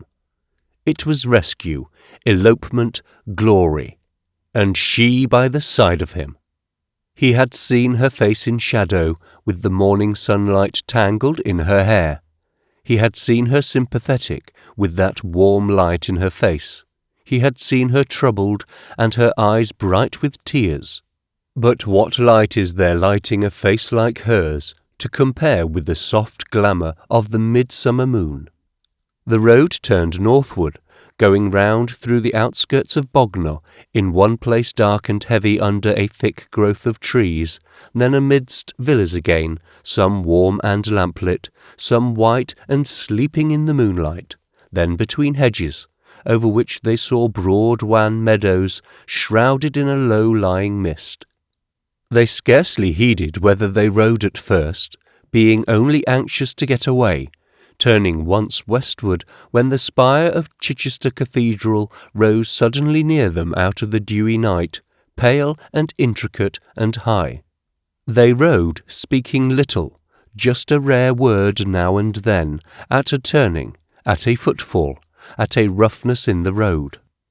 She seemed to be too intent upon escape to give much thought to him, but after the first tumult of the adventure, as flight passed into mere steady riding, his mind became an enormous appreciation of the position. The night was a warm white silence, save for the subtle running of their chains. He looked sideways at her as she sat beside him with her ankles gracefully ruling the treadles. Now the road turned westward, and she was a dark grey outline against the shimmer of the moon, and now they faced northwards, and the soft cold light passed caressingly over her hair and touched her brow and cheek. There is a magic quality in moonshine. It touches all that is sweet and beautiful, and the rest of the night is hidden. It has created the fairies whom the sunlight kills, and fairyland rises again in our hearts at the sight of it, the voices of the filmy root, and their faint, soul-piercing melodies. By the moonlight, every man, dull clod though he be by day, tastes something of Endymion, takes something of the youth and strength of Endymion, and sees the dear white goddess shining at him from his lady's eyes. The firm, substantial daylight, things become ghostly and elusive. The hills beyond are a sea of unsubstantial texture. The world a visible spirit.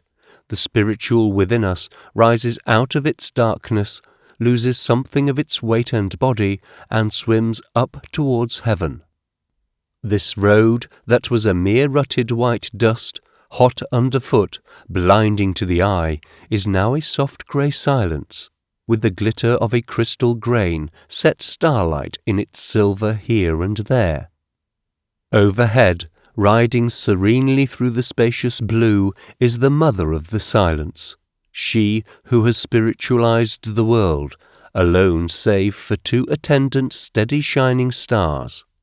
And in silence, under her benign influence, under the benediction of her light, rode our two wanderers side by side through the transfigured and transfiguring night. Nowhere was the moon shining quite so brightly as in Mr. Hoopdriver's skull. At the turnings of the road he made his decisions with an air of profound promptitude and quite haphazard. The right, he would say, or again the left, as one who knew. So it was in that space of an hour they came abruptly down a little lane, full tilt upon the sea, grey beach to the right of them and to the left, and a little white cottage fast asleep inland of a sleeping fishing boat. "Hullo," said Mr. Hoopdriver, sotto voce. They dismounted abruptly. Stunted oaks and thorns rose out of the haze of moonlight that was tangled in the hedge on either side. "You are safe," said Mr. Hoopdriver, sweeping off his cap with an air and bowing courtly.